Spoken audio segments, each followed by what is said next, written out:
All sports, all the time. There's heroes and there's legends. Heroes get remembered. Legends never die. This is the Spoken Podcast. Hold your ears, folks. It's showtime. I'm your host, Lance Twidwell. Man, that kid, he can ball, man. He can ball. Touchdown, Kansas City! Patrick freaking Mahomes, baby! Let's talk some sports, because that's what we're here to do. You are tuned in to The Spoken.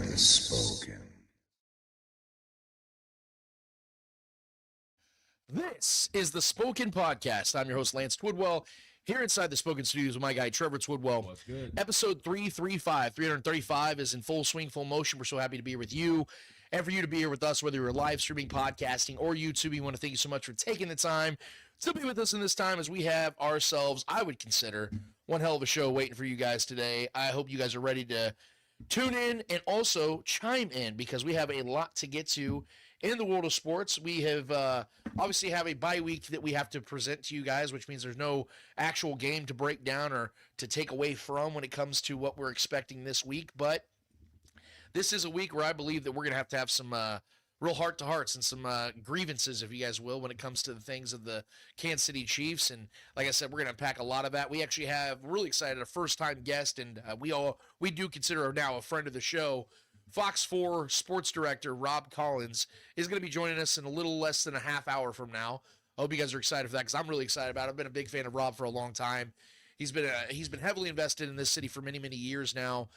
One of the most respected voices in Kansas City, especially when it comes to the world of sports. Obviously, you guys know that we have our guy Harold Kuntz on all the time. They're teammates over there at Fox 4.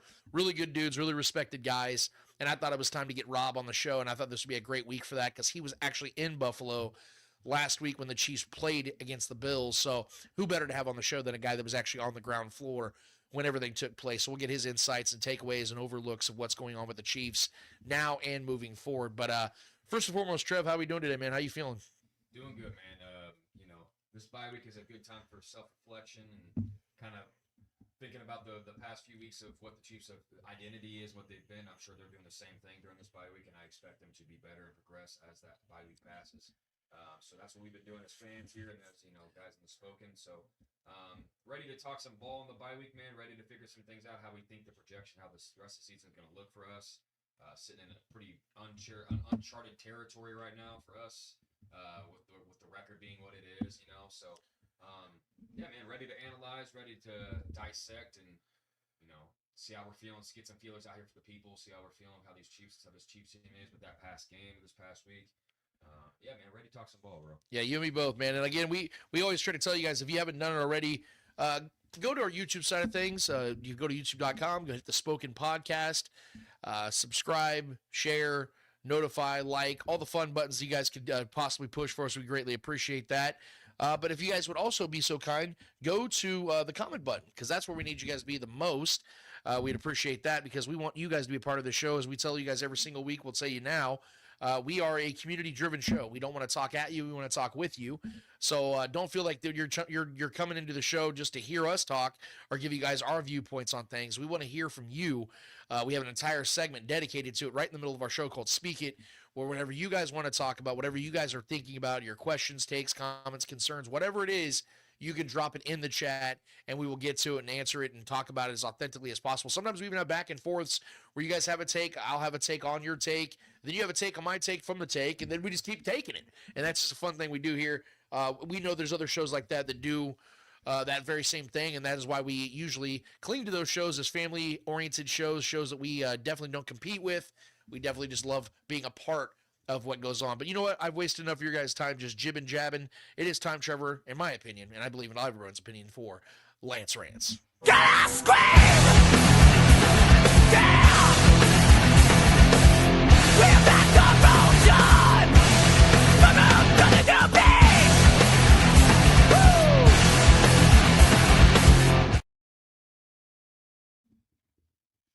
So as I alluded to a minute ago, guys, we know that there's a little bit of a grievance that I think all of us have ready to go, ready to fire off. And this is the perfect place for you guys to be because we want all of it. We want you guys to express what you guys are thinking about the Chiefs right now. And I love the fact that we've had several days now to kind of process what took place in Buffalo. And I don't exactly want to overview the entire game. I think we all know what happened. The Chiefs got outplayed. The Buffalo Bills had a great game plan. The Chiefs didn't execute their own, and the game was what it was. I know that there was only a 7-point victory for the Bills and a 7-point loss for the Chiefs. But if you ask my personal opinion, I don't think that game was as close as the score indicated. I know the Chiefs had many opportunities at the end of the game to get back into it, to tie it, and possibly even try to come up with a unforeseen upset at that point. But if you watch the game in its entirety and you saw it for what it was, you could just tell that for whatever reason, the Chiefs did not bring what they needed to bring in that game to get the job done. I was very confident. As you guys know, I told you guys I thought the Chiefs were going to blow them out. I thought the Chiefs were clearly the better team. The Bills were the banged-up team. And I thought the Chiefs were going to go and take care of business. And that is the opposite of what took place. The Chiefs looked lost offensively.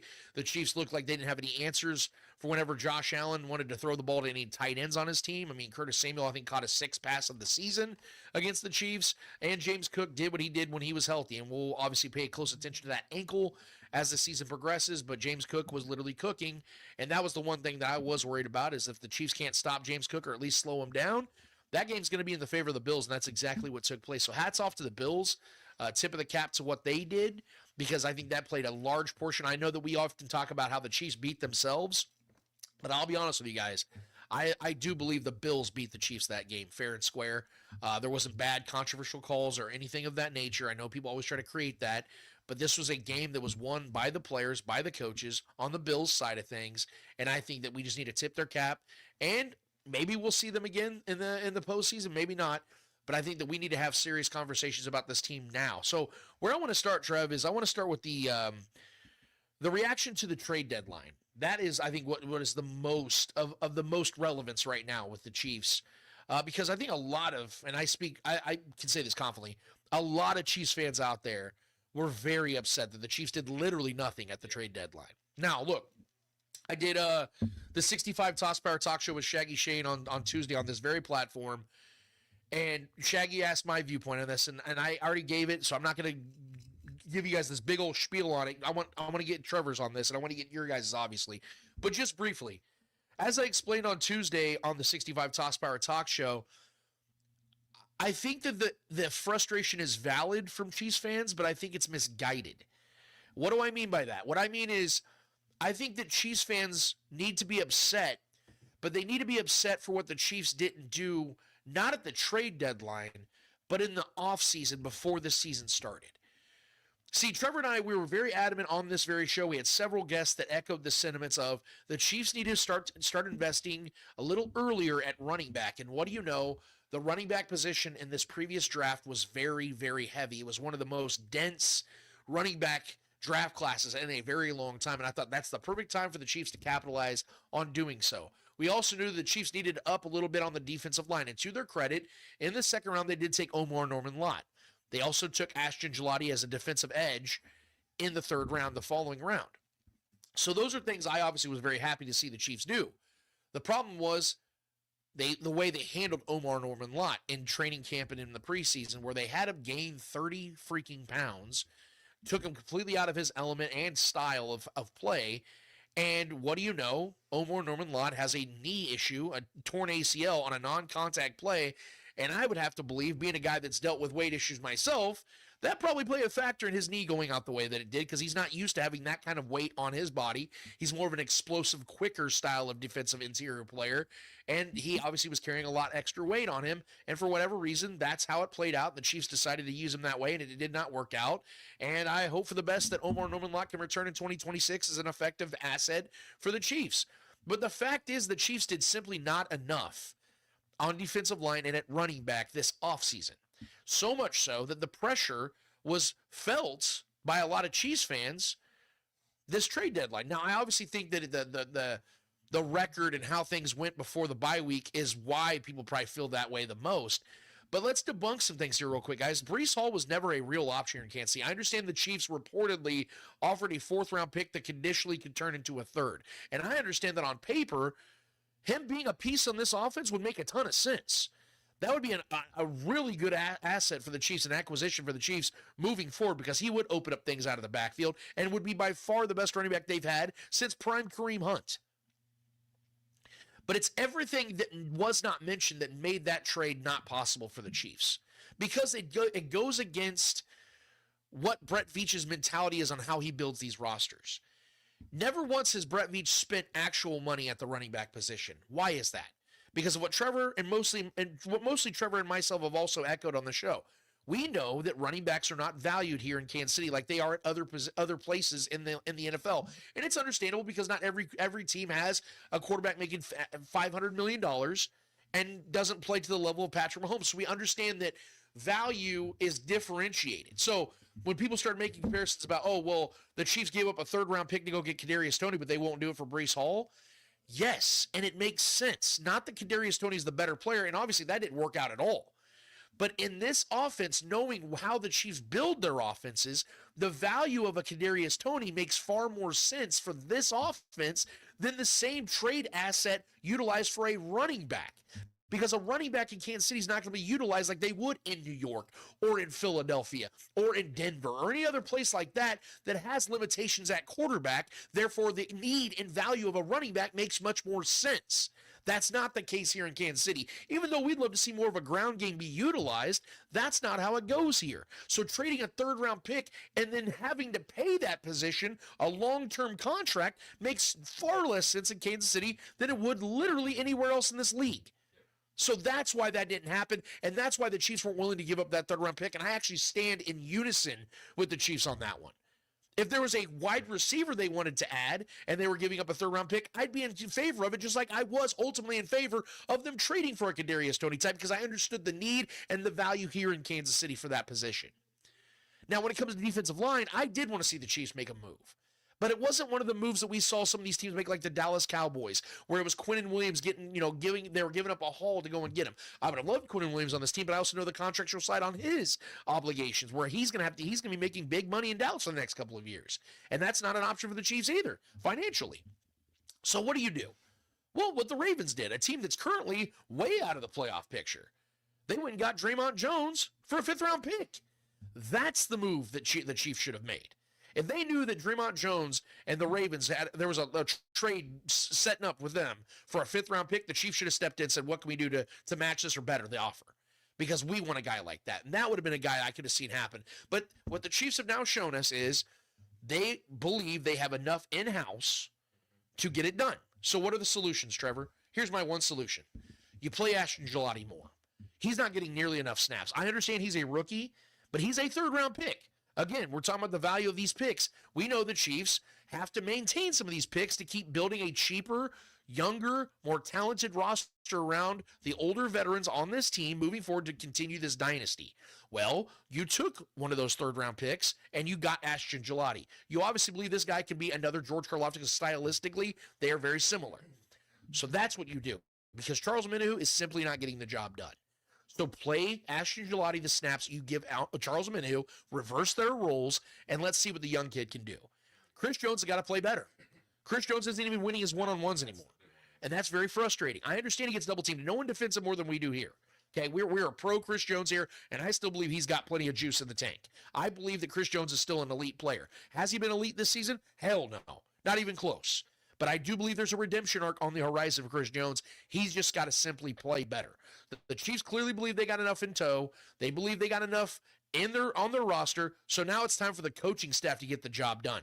Because as we saw in Buffalo, Andy Reid didn't do a good job at all to get his team prepared for that game or make any type of adjustments. And Steve Spagnuolo has got to get his linebackers together because they're not doing their jobs either, and they're not getting nearly enough of adequate pressure on the quarterback position on a week-in and week-out basis. So that's where I stand on things when it comes to the trade deadline. Don't be upset at the team for what they didn't do at the trade deadline. Be upset for what they didn't do in the offseason. Yeah, I mean, I'm right there with you. I mean, at the end of the day, do you believe and do I believe that this roster has enough to go win a Super Bowl? Yes, we do. And I think we have faith in that because we're coming off of a season we just went to our third straight Super Bowl. Right. So do we expect, not let alone the talent on this roster or lack thereof, to some people's feelings? We trust the leadership of this team to get things right and steer the ship in the right direction. Right? So that's where I'm at. And I've said on this show before, do I get irritated with some of the decision making or the lack of decisions or the sitting of hands of this organization sometimes, or even the over aggression of certain moves that I just don't like? Yeah, but I have to have blind faith because this team is giving me something as a fan of this team. This front office and this leadership of this era has given me something I've never experienced before, almost on a yearly basis, right? So like there's no real reason I can sit here and be overly critical. But I mean, we have our little grievances, right? At the trade deadline, did I want a running back? Not necessarily. I didn't really want Breece Hall. I thought it'd been an exciting move. But then again, I have to be real with myself. We go get Breece Hall. If the Jets are honestly done, in my opinion. They should have took that 4th from the Chiefs. They would have been even that much more loaded up. Now he's just going to walk at the end of the year. And I highly doubt they pay him because they're going to want to go and, figure out the quarterback situation and obviously figure out their defense now. They let their 2 best defensive players go right. from the team. So they got a lot of things to figure out on the defensive side of the ball, in my opinion, more so than a running back, which is one of the most replaceable positions in football, in my opinion, which is why I wasn't too keen on us trying to make a big splash move at running back, in my opinion. So, right. Breece Hall could have came over here and had 12 rush attempts a game. Cool, man. I'm not, and then us having to pay him most likely because we don't bring a guy over here. You don't give up a pick like that to not pay the guy. Right. I'm not into paying running backs like that. I'm not into paying quarterbacks. I'm not into paying the most volatile and replaceable positions in the league. So I wanted to see us make a move of some sort on the defensive line. That's only really the position I felt was of need in my personal opinion because I believe coming out of the bye, love him or hate him, Pacheco's probably going to be back. I'm not a big Pacheco guy, but he's going to be back. This team loves him. He's a rah-rah guy. He's an energy guy on this team. He is important to this team to a degree. I don't think he's the best vision runner. Kareem Hunt, honestly, has been better when given the chance, in my opinion. Right. But we just don't run the ball enough, man. It's just not our game, and it is what it is. You live and die by the sword, and the sword is the hand of Patrick Mahomes, and I'm okay with that. As frustrating as it is, especially coming off maybe the most frustrating game and possibly the worst game of Patrick Mahomes' life last week, statistically. Yeah, that's tough to digest. But do I still have faith that this team's going to go out there and truly have a good shot to win this division still possibly host a AFC Championship? Yeah. Crazy as that sounds, yes, I do. Right. And even if we don't host the AFC Championship game, come playoff time, do I still have faith that this team with this roster the way it is going to make a run and still be the team to beat? You're fucking right. Absolutely. So, I don't have that kind of fear, oh, shit, we didn't make a move. But it is kind of frustrating because I do think you saw teams like the Ravens, you saw teams like the Eagles, you saw teams like the Eagles and the Ravens, maybe not the Eagles, but the Ravens, the Cowboys, teams like that really had a massive need on that side of the ball more than I think we did because I still believe our defense is one of the best defenses in football as is. You know what I mean? So for me, man, it was I wanted to see a Jaden Phillips, or Jaden Phillips from the Dolphins. Isn't that his name? Yeah, Jaden Phillips, the edge rusher, yeah. Him getting moved, I was hoping the Chiefs would be in on that. I didn't hear much about the Chiefs even being really in on him at all. I wanted to see a player like that, maybe not even of his caliber, maybe just another rotational guy. I know bringing back Mike Pennell was a good move, and I think that is a good move that always tends to pay off come playoff time. He always kind of makes a play or two, a big-time play, so having that guy back is cool, but like you said, Ashton Gillotte, I want to see some more of him for sure. My guy, Omar Norman-Lott, going after the season really rough things up for me, in my perspective, because I thought he was going to be a pivotal player, honestly, down the stretch as he came on. But yeah, man, as far as the trade deadline goes, it was pretty quiet all the way around. I mean, outside of a couple teams making some several moves. I think more teams that need it more that are kind of backpedaling. I'm fine with it, man. I was pretty surprised where you were offering a 4th for Breece. I didn't think we were even going to be in on like that for Breece. I think the Jets should have taken that deal, in my opinion, and I already made that clear. But maybe going after, dangling something out there for Kamara, maybe dangling something out there for a Tony Pollard or another guy that could be another rotational guy. But is Tony Pollard that much of a difference maker, a needle mover for this team? I don't think so. So I think that would have been like a meh move, maybe just to keep people happy that we made a move. I'd rather not make a move than try to appease the masses, in my opinion. Yeah. So I'm fine with the Chiefs not making any moves, man, and sticking with what we got in house because I truly, down the stretch, I think this team is going to get it together, figure things out. You talk about George Karlaftis and Chris Jones not being up to par. I think George has been coming alive a little bit more as of late. He's looked better. Amenahu is very hit and miss. But I mean, I trust this team. I trust Chris Jones to step it up down the stretch. And we have some really big games, a lot of divisional games to come down the rest of this schedule. So listen, man, strap in, dude. This is the team we got. We got to figure some things out offensively, and more, in my opinion, I'm kind of more worried about the offensive side of things. With us figuring out how to just beat a simple zone defense and not allowing teams to bring 3 and 4 guys and getting pressure on Pat consistently, that's a problem. But I think getting our true left tackle back solves a lot of that. right? Right. I think we have possibly a true elite left tackle for years to come. And Simmons. So I think getting him back, getting the morale of this team back, coming off that rough loss, gathering the troops during this bye week. I have high hopes for this team still, man. The record sucks right now, and I know it's weird, like floating around the 500 mark. It's very uncomfortable, and it's, like I said, uncharted territory for this run, this dynastic run that we've been on. Yeah. But if any team in this league, I trust to figure it out, man, and roll with the guys we got on this roster right now. It's this Chiefs team. Yeah, that's well said, man. And I think that a lot of people, to their core, are going to agree with you on that. And overall, I'm still very much there. I'm not giving up on this team whatsoever. But I do think that there's a certain level of mystery here. And first of all, I want to step outside of this conversation for just a second and say thank you for everybody that's in the chat right now. You guys are awesome. All the regulars are obviously here. John Harrison, Dustin Orton jumped in. Night Hunter, I'm sorry, is here as well. Our great friends at Chief Concerns are in the chats as well. We love you guys. You guys know that you're my boys, man, and I definitely appreciate you guys coming in. We got Mellow Marvin in the chat here from CC. I want to hear Lance going forward. I appreciate that, man. That means a lot, guys. Anybody that's come over here from our brothers over at CC or any of the other shows out there, man, we humbly accept everybody. Candace Stolp in the chat. Haven't watched before on your platform. Joined after watching CC. Hope to gain some insight. Thanks for the content. Yeah, we really appreciate that, man. It means the world to us, guys, and I want to address that as well. That you guys are why we do this, man. It's a genuine thing. We don't want to do this show if nobody wants to be a part of it. That's the way it goes, man. You want to have conversation with people that you wouldn't know otherwise. And that's the beautiful thing about this, is that a lot of us would have never met otherwise. And that definitely speaks a testament to our situation with Chief Concerns, because I would have never met Jason Dunn if I wasn't a Chiefs fan. He didn't play for the Chiefs.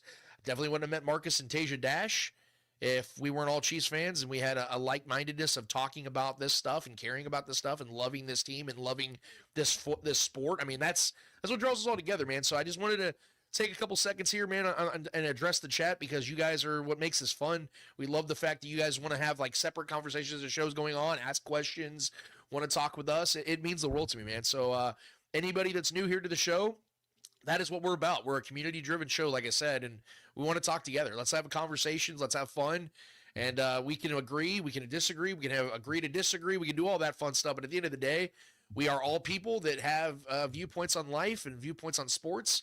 Let's have that, man. Let's have fun doing that, man. That's what it's all about. And so at the end of the day, we're arguing and having discussions about other people's lives and careers, right? So let's zoom out a little bit and respect each other as people. How about that? That sounds good to me too, man. So jumping back into the conversation, though, Trevor, you made a great segue in regards to what this team is, because that's my question. Before we get to our guy Rob Collins, who will be here in just a few minutes from Fox 4, I actually promoted this. I put a poll out there, if we could put that on the screen. I asked this simple question: through 9 weeks or through 9 games, what are the Chiefs? I really wanted to get a pulse from Chiefs fans here, and this is what we had. I don't know if it's on the screen or not yet. Yeah, okay, cool. So this is where we're at.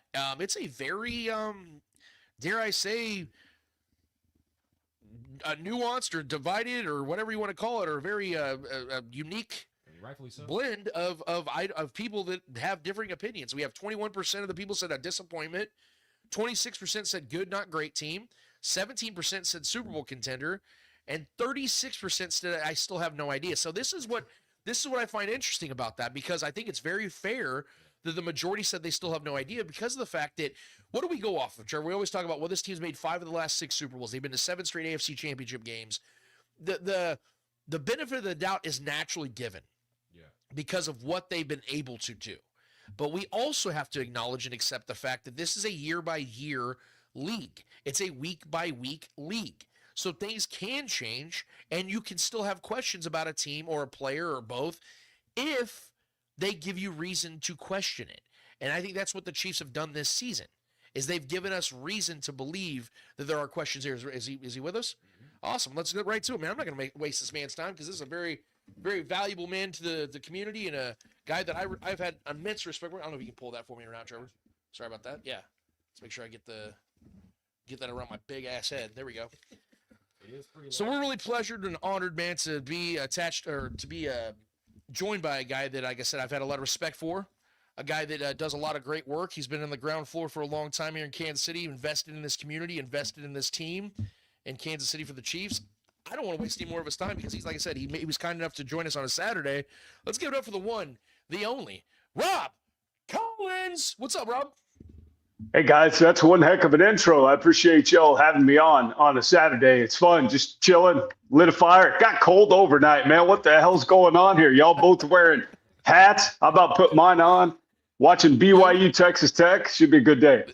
Heck yeah, man. I don't want to take you from the game too long. And by the way, we just CGI'd ourselves. We're actually outside right now. So we, he had to do, I'm just kidding. We're not outside. We're clearly in the confines. Y'all are crazy if you're outside right now. Well, see, I'm one of those weird dudes, man. I always say it on the show. In the summertime, I turn into a vampire, dude. I am away from the sun because if I get out there, I'm a stick of butter with a beard on, dude. I can't live out there. So this is actually my celebratory time. So I actually bask in the below 50s. That's one of my weird things about me. But, real quick here, Rob, the reason I wanted to have you on the show in this week in particular, obviously you're, like I said, one of the best, most respected voices out there when it comes to all things sports. I appreciate that. Region. I'm not sure that's 100% accurate, but I appreciate it.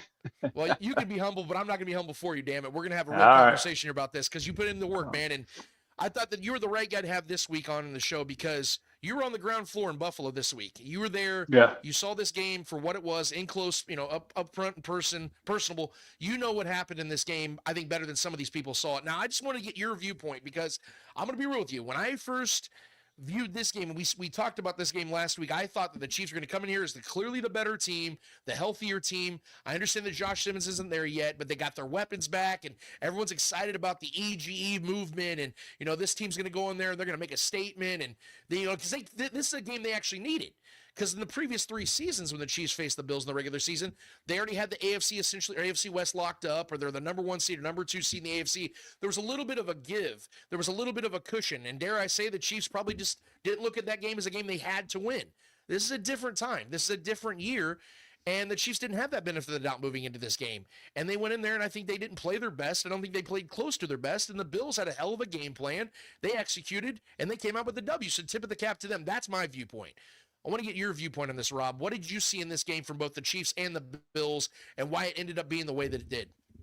You could obviously tell that the Bills wanted this game more than the Chiefs did because the Chiefs came out flat. I mean, they really did. Patrick Mahomes, as you talked about earlier, one of his worst statistical games. I believe he only completed 15 passes, which unironically is his number. So that wasn't good. But the offensive line had injuries, of course, so that didn't help matters. I think Coach Reed made a mistake not going for a touchdown there when they had the ball inside the 1. I don't know why he kicked field goal. I would have gone for it, but they just didn't have it. I mean, history told us this. I convinced myself all week long that they were going to win in the regular season because if you looked at the roster and the skill positions, the Chiefs had it. I mean, you can argue quarterbacks even, right? They had better receivers. They had almost every skill position other than tight end. And you put those 2 tight ends together, Dalton Kincaid and Dawson Knox, they just hammered the Chiefs linebackers. Those dudes, I believe, were 7 for 7 on their targets, had 131 yards and a touchdown. And we've known this. You guys have talked about this before. The Chiefs linebackers aren't very good in coverage. And so the Bills exposed them a little bit, and the Bills were aggressive. And I just think the Bills wanted that game a little bit more than the Chiefs did. I don't know why, considering where they are in the division, and now they're chasing everybody. They're almost in a must-win situation now if they want to win the number 1 seed. Now, that may be out of the window right now. I'm not sure. But if they want to win the division, the Chiefs really can't lose another game. And they may not. We've seen this team pull together. Remember when the Raiders kicked their butts on Christmas and then they just went on a run? Maybe that's what we're going to see here when they get folks back and healthy.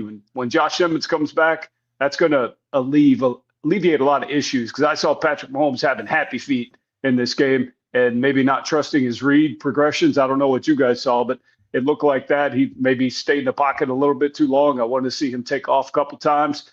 And I wanted to see that Wildcat play with Rashee Rice a couple more times. I thought that was fantastic. So that's what I wanted them to run when they had the ball down there at 1st and goal, because everybody in the world knew Kareem Hunt was going to get that first ball. I mean, that was just easy. So I wanted to see a little more creativity there. But, I mean, after the game, both Chris Jones and Patrick Mahomes, we talked to both, and they're like, it's the details, man. We just got to get it figured out. And I don't understand this late in the season why you don't have those details figured out. Well, my brother and co-host here, Trevor, made a point last night where he brought up Davante Adams talking with Peyton Manning and how it sometimes feels like Davante Adams, from his viewpoint, sometimes looks like the Chiefs don't even run plays. It's like, hey, Patrick Mahomes, it's like backyard football. Get open. That's what it feels like a lot of times, the improvisation. Obviously, we know that's not true. We know that they put game plans out there. But if you're asking me, Rob, what I saw in that game, it's simple. It looked like the Chiefs were once again, because I understand the magic of Patrick Mahomes, the unbelievable wizardry plays, the off-schedule plays have been something that have captivated everybody, and it's something we all love to watch. And as they say on First Things First, the light show, it's fun stuff. It's this exciting stuff. It's the explosion of the action movie. But we also know that at the end of the day, you have to have plot lines. You have to have character development. And in my opinion, the plays that need to be on schedule are the emphasis. I've always told, I was talking to Trevor about this last night, my favorite game of Patrick Mahomes' career to this day is his third start of his career when he went into Pittsburgh, had 6 touchdowns and 5 incompletions.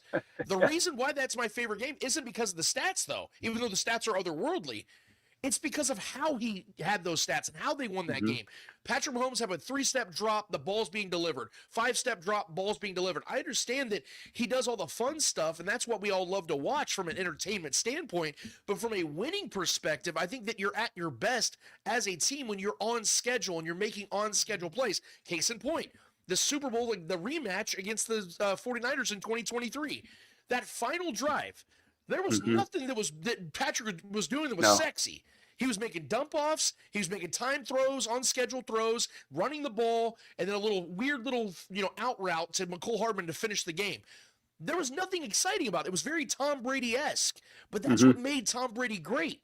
And for me, that's what the Chiefs continue to get out of their element. They stop running the ball. They don't commit to the non-sexy plays. And it felt like in this game in particular, Patrick was like trying to outshine Josh Allen when he doesn't have to do that. And I don't entirely blame him because you're right. The offensive line was banged up and, guys are still getting in rhythm because Rashee Rice only been back for a couple of weeks. But the excuses are kind of out the window for me, man, because this team has been to 5 of the last 6 Super Bowls. They should know how to win games like this, especially in moments and in times and in seasons where they need these types of wins. That's what frustrated me the most, Rob.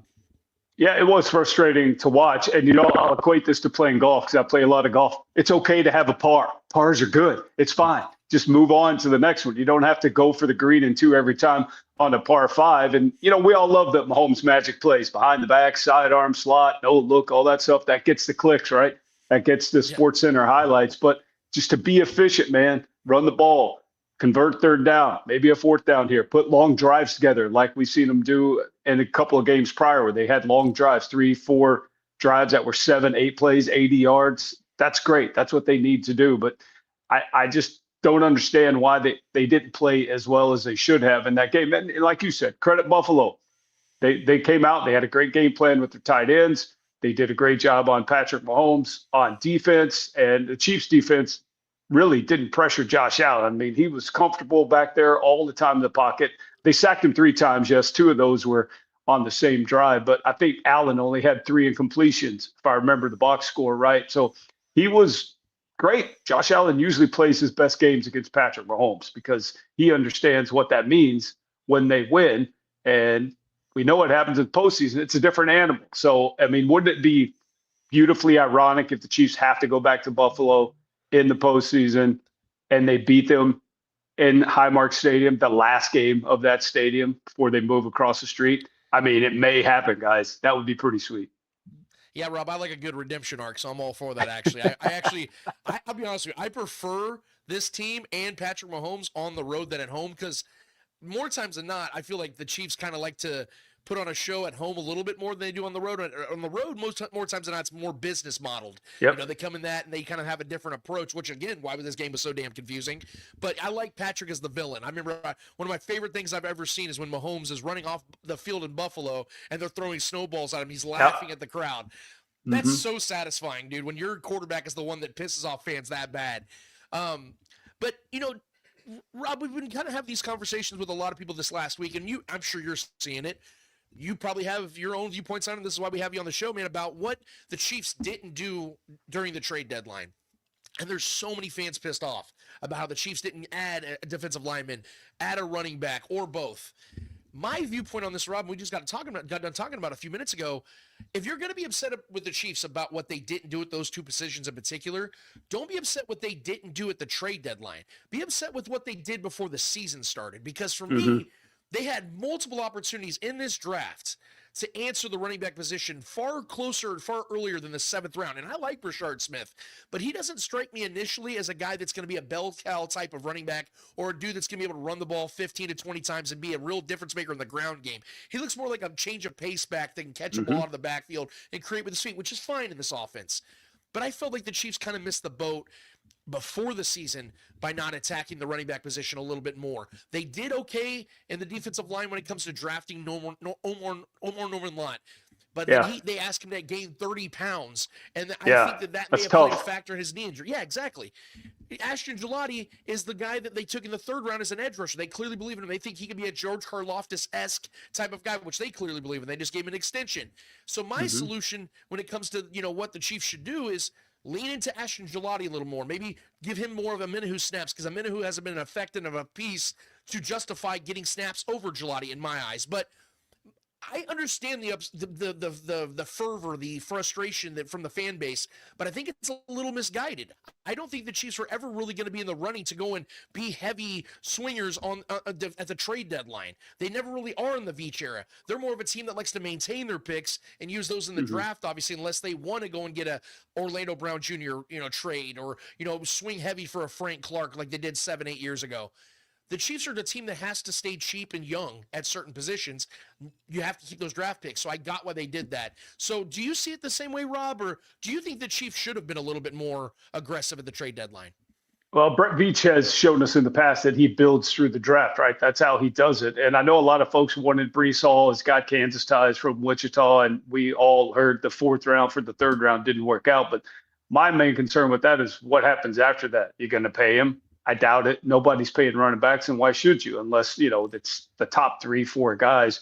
And your point on Brashard Smith is 100% true. He's not big enough. They want him to gain a little more weight so he can take that pounding if he gets more carries. But he is a change of pace back, and I love seeing him in the screen game. Andy Reid's run that a couple of times. I wish they would give him the ball a little bit more out there in the screen game, given all the other weapons they have. Send those guys down deep. You send Travis Kelce across the middle. Somebody's got to cover him. Linebacker moves over. Shard's wide open there on the outside. But, this is the mantra for the Chiefs. They have to build through the draft because they have so many high-priced contracts coming up. And what are they going to do with Trent McDuffie here coming up soon? They paid him.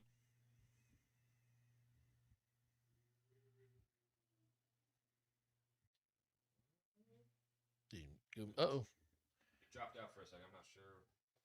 Give us a minute, guys. Man, we're having ourselves a fun technological Got a blackout screen situation. Is Rob still there? It's a black screen right now currently. So. Oh, lovely. He's still on here, but it's just cut out on us, huh? Rob, come back, man. Rob, don't leave us yet. I think he's coming back. Hold on. Give us a second here, guys. This is fun. Man, Rob was cooking too. He was, man. I want him to keep cooking. I'm not sure what's going on with my audio either, man. I sound like I'm in a. Yeah, I don't know what's going on with that either, man. I have you turned all the way up, everything. My mic's not. It feels like I'm sounding like I'm being picked up by your mic. Hello. Yeah, oh, there you go. Miracles. I'm back. Let's hope we get a miracle with Rob now. All right, Rob. Is he back? I'm gonna try to maybe remove him. Okay. Yeah, Rob, if you can hear me. We got him. Okay. Sorry about that, guys. My fault. I got a phone call. DirecTV's trying to sell me some stuff. Well, I mean, if you need to take the call, I get it, man. No, I do not want to take that call. Spoken right now. Stop. I do not want to take that call, man. I have my phone on silent almost all the time because, I mean, I'm sure like you guys, you get a million calls you don't want to answer, and most of them aren't really relevant to your day or whatever you're doing. So, I use my phone today with. You might as well just get cable again, so maybe you should take the call. I don't know, man. That's my opinion. Yeah, I don't know. And I use my phone a lot for our earpiece, like when I'm reporting. So when people call me and stuff, it beeps in. I'm like, come on, man, stop. Yeah. It sucks being popular. Am I right, Rob? Well, I wouldn't say that, but, people just want stuff from you. And it's mostly like, businesses. Hey, you want a new credit card? No, I don't. Really, I don't. I mean, I But no, declined.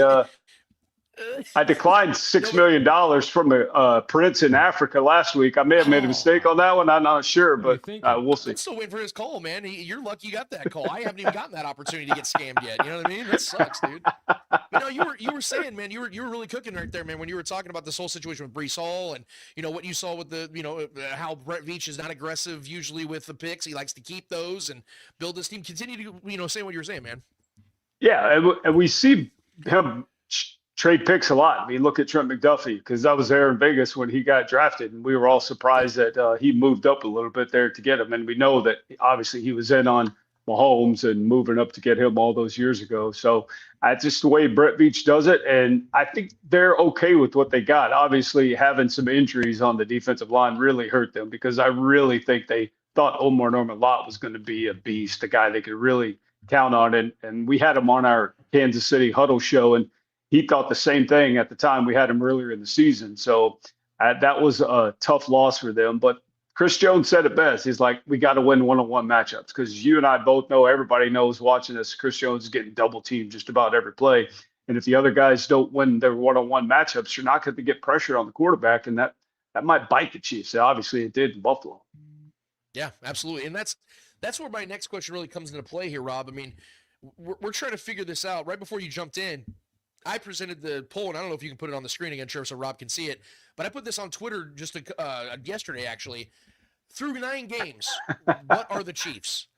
And of course, look at this mixed bag of reactions here, man. I mean, it's so down the line, but I did find it very interesting that 36% of the people believe they don't know they have no idea what this team is. And I understand, again, the benefit of the doubt of being a team that's been to 5 of the last 6 Super Bowls plays a factor in why you feel confident they'll figure out a way.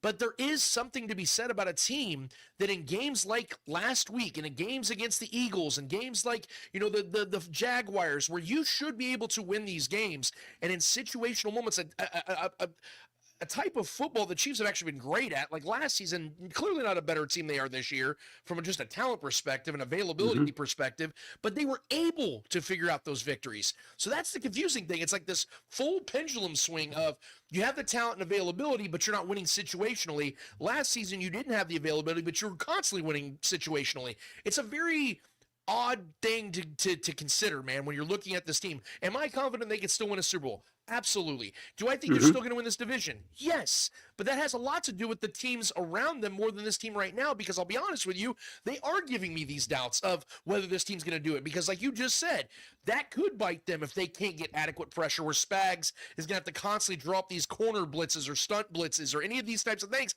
You can't keep manufacturing that in the hopes of that's how you're going to get it done. That's not how this works. You have to be able to win those one-on-ones. You have to help Chris Jones alleviate those double teams. So I'm here to ask you, Rob, in the most long-winded way imaginable. What are the Chiefs to you right now, man? An enigma. I don't know, man. I don't know which team's going to come out there. We saw last year they won every one-score game. This year they haven't won any. They either win by a blowout or they lose. And I don't know where that disconnect is, because on paper, I honestly believe this team is better than last year's team. But they're just not getting it done. And maybe that's just the numbers equaling out, right? I mean, the narrative is weird, man, out there. Oh, the Chiefs can't win a close game. Broncos are playing terrible. They're winning close games, but the Broncos suddenly have the magic now, right? That's the talking head narrative, and the Chiefs just can't get it done. I have a hard time betting against Patrick Mahomes and these guys when it comes to, as my dad on the farm used to say, nut cutting time. They usually get it done. I mean, they usually do. We've seen it in the past when we've counted them out. They've came back. They've won games. They've won games on the road in the playoffs. So if they just get in the playoffs, I guarantee you nobody wants to play them. I guarantee you that you're right on that one. Just a couple more questions here for Rob. We appreciate you taking time on your Saturday. Sure. Man. It means a lot. Kind of just get an early forecast from you, man, about this, in my opinion, the most pivotal game of the season now for the Chiefs, going to Denver. I think it's actually a beautiful thing to happen to the Chiefs, as twisted as that sounds, because their back is up against the wall as much as it's ever been in the regular season during the Mahomes era. And how fitting is it?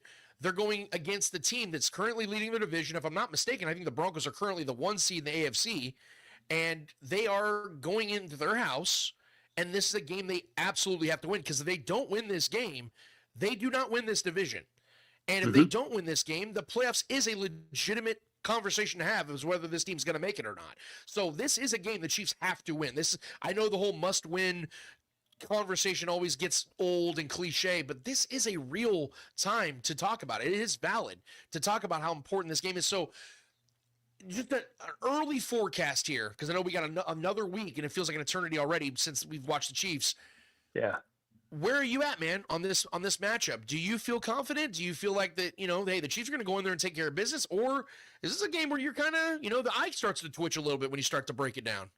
Yeah, well, history tells us to be confident. Obviously, they're coming off a bye week, and we know what head coach Andy Reid does in the bye week. And Denver's defense is great. Well, let's get that straight. So that might be an issue. But, I mean, Bo Nix is okay. I don't fear Bo Nix against Steve Spagnuolo's defense. And I really don't think the Chiefs are going to have a problem winning this game. I know that may sound like a fanboy or whatever, but I mean, whenever this game comes out, Chiefs might be favored. I don't know what the lines are. It might be a pick 'em. It's going to be close, but as long as Patrick Mahomes is not sick and throwing up before the game, like last time they played in Denver when I was there and they lost, I think they're going to be just fine in this game. I think they're going to come out knowing exactly what you said. If they don't win this game, they're in dire situation the rest of the year. And they could win all the rest of their games. I don't think they're going to have a problem with Indianapolis here because they're going to have to play outside. Daniel Jones and those guys, we saw what happened when they went to Pittsburgh. I said it on the air before that game that they were going to lose that game to Pittsburgh outside. When it gets cold here at Arrowhead, you bring in a dome team. Spags does a good job usually. Didn't do such a great job on James Cook in Buffalo, but stopping the number one guy. I don't think Daniel Jones is beating his team outside in November when it's cold outside, when it really matters. And I think the Chiefs are just going to have that mentality. And I'll tell you this, I'm not going to tell you what he said because I don't think that's proper. But after the game in Buffalo, the locker room was right next to the media room, very thin walls there in that old stadium. And I'm going to tell you what, Patrick Mahomes turned his boot in a few people's ass to get things going. So they're going to be fired up. I love that, actually. I appreciate you dropping that one for us there, Rob. That means a lot, man. I noticed on your Twitter, man, because we both followed each other this week, so now we're officially Twitter official over here. Tight. We're basically BFFs here now, man. There you go. I saw the Stogie game is strong with you, bro. I see you're a Stogie guy, and Trevor and I, we're big Stogie guys as well. We're big cigar guys. So I need to kind of just get some of your advice because I'm technically new to the game. We've only been smoking cigars for a couple of years now. I think that you probably are, have more skin in the game than we do when it comes to knowing cigars. So I need some advice here, man. What are some of your go-tos here, man? What should we try next? The best advice I can give you is get a friend who buys really expensive ones and gives one to you. That's my deal. The ones we had, I usually have one or two, golf tournaments or whatever. I mean, whatever. This one was like cognac infused hand rolled. It's quite good. So hell yeah.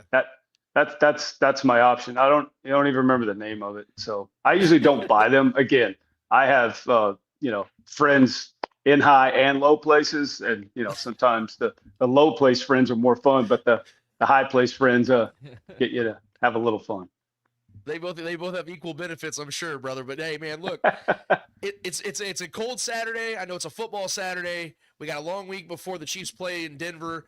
And, man, it means a lot to me that you decided to come and hang out with us guys in low places over here at the Spoken Podcast for a little bit. Come on, appreciate man. your time, dude. And if it'd be okay with you, bro, I'd love to invite you back sometime before the football season's up, man, because we'd love to get your thoughts on where things are at. Hopefully, they'll be in a better place, man. Before you get out of here, though, man, just let people know when they can watch you on TV, where they can follow you on social media, all that good stuff, man. Yeah. So usually, if it's a normal week, we're on at sports segment 629, 20, 10, 20, and then we have a sports show 30 minutes every night, Sunday through Thursday on Fox 4. And then we do a Chiefs show, Kansas City End Zone. We tape that on Fridays. Some people may not know that, behind the wall there. That airs Sunday morning, usually depending on the game week. And then we have a Kansas City Huddle show where I interview a Chiefs player, usually every Tuesday at one of the Chicken and Pickle locations, either in North Kansas City or down in Overland Park. And then the social media, I'm not a big social media guy, but it's part of the job, right? Rob Collins TV on all the platforms there. So Yeah, I don't usually post a lot. I mean, maybe during a game or, maybe a random cigar or a picture of golf, It's not my deal. All these kids now, I mean, the kids I work with, it's all social media first. I'm 53 years old. That's not the first thing I think of. The first thing I think There's of no is, way you're 53. oh yeah. Dude, what the hell? You got to give me your secrets here, bro. Like you look younger than I am. I'm in my 30s. I don't know, what are you man. doing over there? It's, good bourbon. Well, I'm gonna buy 2 bottles today, man, because you got the secrets somewhere over there, bro. And I appreciate you showing that off today, man. And you made the show a much more handsome show today, because trust me, they gotta look at me for 2 hours. That's never a good thing. But yeah, I Rob, just woke up, put my glasses on, man. I was at an event last night. We emceed a charity event with my wife last night. We got a wedding to go to here in a few hours, so we're just chilling on Saturday, man. Just hanging out. That's a good Saturday to have. I'm doing nothing, so I can talk as long as you want. Well, I get it, man. Hey, it means a lot to me. Like I said, you came in here, you dropped some knowledge for us, you gave me some advice on cigars. I'm gonna have to get your plug because Trevor and I just simply have to buy our own. So we need to be cheapskates over here, man. I need it. I need the plug, dude. So, but no, I really Cohibas are good. Cohiba's a good cigar. That's not really expensive. Cohiba. I like Cohibas. I'm gonna have to do that. And I'll tell you one real quick. Trevor and I, we what's the one, the 𝚂𝙾𝙳𝙸𝚂𝙾 𝚂𝙿𝙸𝚂𝙁. Yeah, that's a killer right there. And also the Judge from was it My Father's? My Father's Cigars. That's I had the Judge. Yes. Nice. Not the mint one though. I don't like sweet stuff. So. Yeah, we're sweet guys over here. Yeah. Wait a minute. Maybe that's the secret. I don't eat sweets. I don't ever eat anything candy, cookies, sugar. So drop the sweets, and I'll look like Rob Collins. That's all I needed to know. That's all I needed. Well, to know. I mean, play some golf so you can get a whole bunch of wrinkles, and then get you an 8 head with the lines up here, and then squint a lot. So yeah, it's all good, man. It's all right. You're still on TV, brother. You must be doing something right. That's all I know, dude. But again, Rob, dude, it means a lot, dude. Thank you for being here today. We're gonna definitely get you back on the show when you have time. Of course. And we really appreciate you, brother. Absolutely. All right. Well, y'all be careful outside. Don't freeze your nipples off out there, man. Go inside. It's all good. Cutting time, baby. It might be for the Chiefs. Hey, if they win the rest of the games, we can say we said it would happen right here. They just might do. Yeah. Who knows? This is gonna be a cold freezing take right here, baby. They're gonna remember this one. Appreciate you, Rob. Yeah, appreciate y'all having me on. Lance, Trev, thank you much, guys. Enjoy the stuff. Absolutely. Have a great rest of your day, buddy. Thank you, Rob. This is the best. You're the best, man. That's our guy, Rob Collins, dude. Awesome. I'm glad we finally have him on the show. Great freaking dude. And yeah, man, very much appreciate him, dude, for taking the time. We've had his guy Harold Kuntz over there at Fox 4 as well several times on the show. Great people over there, man. We're highly respected, highly regarded, and yeah, man, the show's better for Rob being on it today, man. So I really appreciate him. You know what? Let's not waste any time, Trevor. Let's get to the people, dude. It is time for Speak It. What are the people asking? What are the people talking on, dude? All right, so the chat has been live, but we haven't had too many questions. So if we got some more questions coming in, if you guys can hear me, I know my audio. You're definitely up now. Okay, my audio has been kind of up and down today. Sorry about that, guys. It's all. I mean. It is what it is. I don't know what the hell happened. That's why I wasn't sure to chime in on the conversation because I didn't even know if anybody would really be able to hear me. So it is what it is. But we'll get that figured out. But if you guys got some questions, we've got a couple in here right now. But definitely start shooting them in as soon as we get this segment going. But I'm gonna start with our guy Night Hunter on YouTube. Yeah. He says, your opinion on the running back move at deadline, is it more about the cap space or the GM thinking we're fine as is? I think it's more financially. I do. I think the Chiefs obviously made an offer reportedly for Breece Hall, which means that at least tells me that the Chiefs know that they do have real issues. And I think the Isaiah Pacheco injury kind of plays a factor too. I don't think if he would have got hurt that they would be as aggressive, at least, I say aggressive very loosely. Yeah. But I do think the financial side plays the biggest factor because the Chiefs have a lot of money already tied up to players and future money that they believe they're going to tie up to players. And one, I know for certain the Chiefs want to pay Rashee Rice. Trip McDuffie's still up in the air as far as what they're going to want to do with that. He's going to be very expensive. Leo Chanel and Brian Cook are up on contracts. Jalen Watson as well. Those are guys that they have to think about. So with all the money that's up in the air already, and with the other money they're going to have to put up there, it to me was just so fiscally not irresponsible, but dare I say impossible, because I don't think the Chiefs would be able to make that work because they know that they're not going to trade for Breece Hall for 8 games, 8 to 10, 15, 8 to 12, whatever games it would take, for them to get to another Super Bowl. they wouldn't make that trade unless they knew they were going to make a long-term investment in him. If their money situation was different, let's say Chris Jones had retired or was no longer on the books, that is something I think the Chiefs would have entertained because they would have had the availability to make that work. I don't think that's realistic in the sense that the Chiefs don't want to spend real money at that position given what they already have going on at other more valuable positions and where they're going to have to spend the money over the next couple of years. They didn't want to give a long-term deal to a running back when they feel confident enough that they can go and draft a guy that could be that dude for the next 3 to 4 years, that's younger and much more cheaper. Yeah, I agree. And I think, yeah, man, with that, and it's just, it comes back to like just how the Chiefs play offense. Yeah. The running back is just not it's never been something we heavily invest in. That's why I think as love him or hate him, the CEH pick is going to go down as one of the worst picks in this era. It's just, as far as like what, granted year one, he was solid, but like there's a reason I think we don't. And plus, man, the way drafts go, I mean, running back talent drops so far down into these drafts now. It's just how these drafts are. It's a lot of quarterbacks, a lot of defensive linemen, a lot of offensive linemen, a lot of receivers, a lot of skill players. But the running back position is just one of those ones that's kind of it's just the dire need is really dwindled over the past decade as far as draft capital. Some teams do it, but honestly, like I said, man, a lot of these bad teams that teams take. Look at the Raiders. They went and got Ashton Genty, and it's mattered at all this year. Right. Who cares? Right. He's rotting away on a bad team. Let the bad teams do all that. Like, that's fine. Eventually, he's going to play for another team and find success somewhere else. You know what I mean? So, like, I just don't. The Breece Hall move sounds fun in theory. It was exciting if it does happen. Like, oh, dude, we got Breece. But it's like, well, he's going to have, 12 to 15 rushes a game tops. He's going to catch a few balls probably a week. He is a playmaker. He's a guy that can make a play. But, like, at the end of the day, we've gotten by. We've had guys like Damian Williams. We've got cast-offs like Damian Williams, cast-offs like McKinnon, guys that came in and absolutely were phenomenal in this offense. Right. So we don't need. He would make this team better for the right now, without question, just based on his talent alone. But again, guys, this is not Madden. We live in reality where there are real dollars being spent. Like, it isn't something that you can just say, let's just go add him. Are you guys enjoying this longevity of this run? Right. I am. That's how it's. How is that sustainable? That's the whole point I'm trying to make, guys. Decisions, man. But I will say though too, we were legitimately offering a 4th round pick for that. Sure. So the Chiefs, I think it was on the table if they took that deal. If the Jets took that deal, we were probably going. In that scenario, that's something I think the Chiefs were willing to live with, where they could say, "Hey, listen, we gave them a 4th round pick. Yes, sure. Because I think they look at it. Okay, it's a day 3 pick, it's a flyer pick basically at that point. 4th round picks are usually flyer picks. We look at this as, screw it. If we can get 8 to 10 games out of this guy, we can't get a long-term deal done. We gave him a 4th round pick. If we get a true elite runner of the ball, and that helps us win a Super Bowl, of course it's worth worth that. Even let him walk it in the year. But they value 3rd round picks because there's a significant difference between a 3rd and a 4th round pick. There is a significant difference, and you're looking because you're talking about a top 100 pick. And they're not willing to give that up for a guy that I think they know without question they were never going to pay long term. Yeah. It just doesn't make sense. Yeah, no, it doesn't. If he had another draft one next year. Okay, look at this. If Breece Hall had another year on his rookie deal, the Chiefs do give up a 3rd round pick because it's essentially 2 seasons of control over him.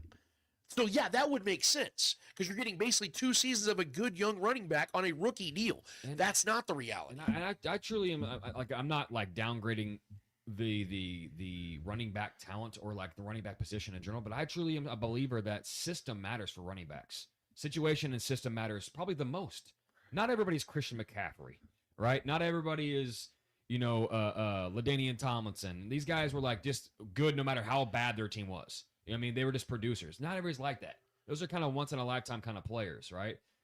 Jonathan Taylor, what he's doing this year, he's in a great system. Right. A very good zone block running scheme that's just a perfect fit for him, and that's why he's been great for a long time. But we've seen him struggle when the Colts are terrible and they had not good coaching. Right. But the coaching is great this year. They got a quarterback that can just do just enough to play point guard and set up good positions for him, and he's been thriving this year. The Chiefs are not the best scheme for running backs as far as like just pure running the ball. We just don't do it. So going to get a guy like Breece it honestly doesn't make too much sense to me. I want a guy that can, and I think Kareem Hunt is a great fit here. He's been the best short yardage back in the league. We need that. When we need that, he converts damn near every freaking time. We have that. And now we got a young guy like Brashard Smith who can catch the ball. Pacheco's been catching the ball a little bit more this year, and he's just good enough to be a decent running back to get chunk plays every once in a while. And I think that's all we've really ever required in this run, bro, which is crazy enough to say, but like, yeah, we don't need a Derrick Henry. We don't need a Jonathan Taylor. Would it be nice? Sure, but like, let these other teams have that, and we'll just continue to do what we've been doing. Exactly. Bro. As crazy as that sounds. Yeah. It's not the most logical take, but it just is what it is. Right. 100%. And then real quick, just to add to that, Trevor made the point about you guys want to see this run continue. The only way that continues is if the Chiefs have to make tough decisions, and sometimes that is, hey, we don't make the sexy acquisition because we got to keep these picks. Yeah. And if we stick the landing with one of these picks, we have a player for the next 4 to 5 years. That's the long-term goal here, guys. If you want to see this team not only win right now, but win while Patrick Mahomes is still this great quarterback for years to come, that's the best way of doing it, is continually investing through the draft. Rob Collins just said it.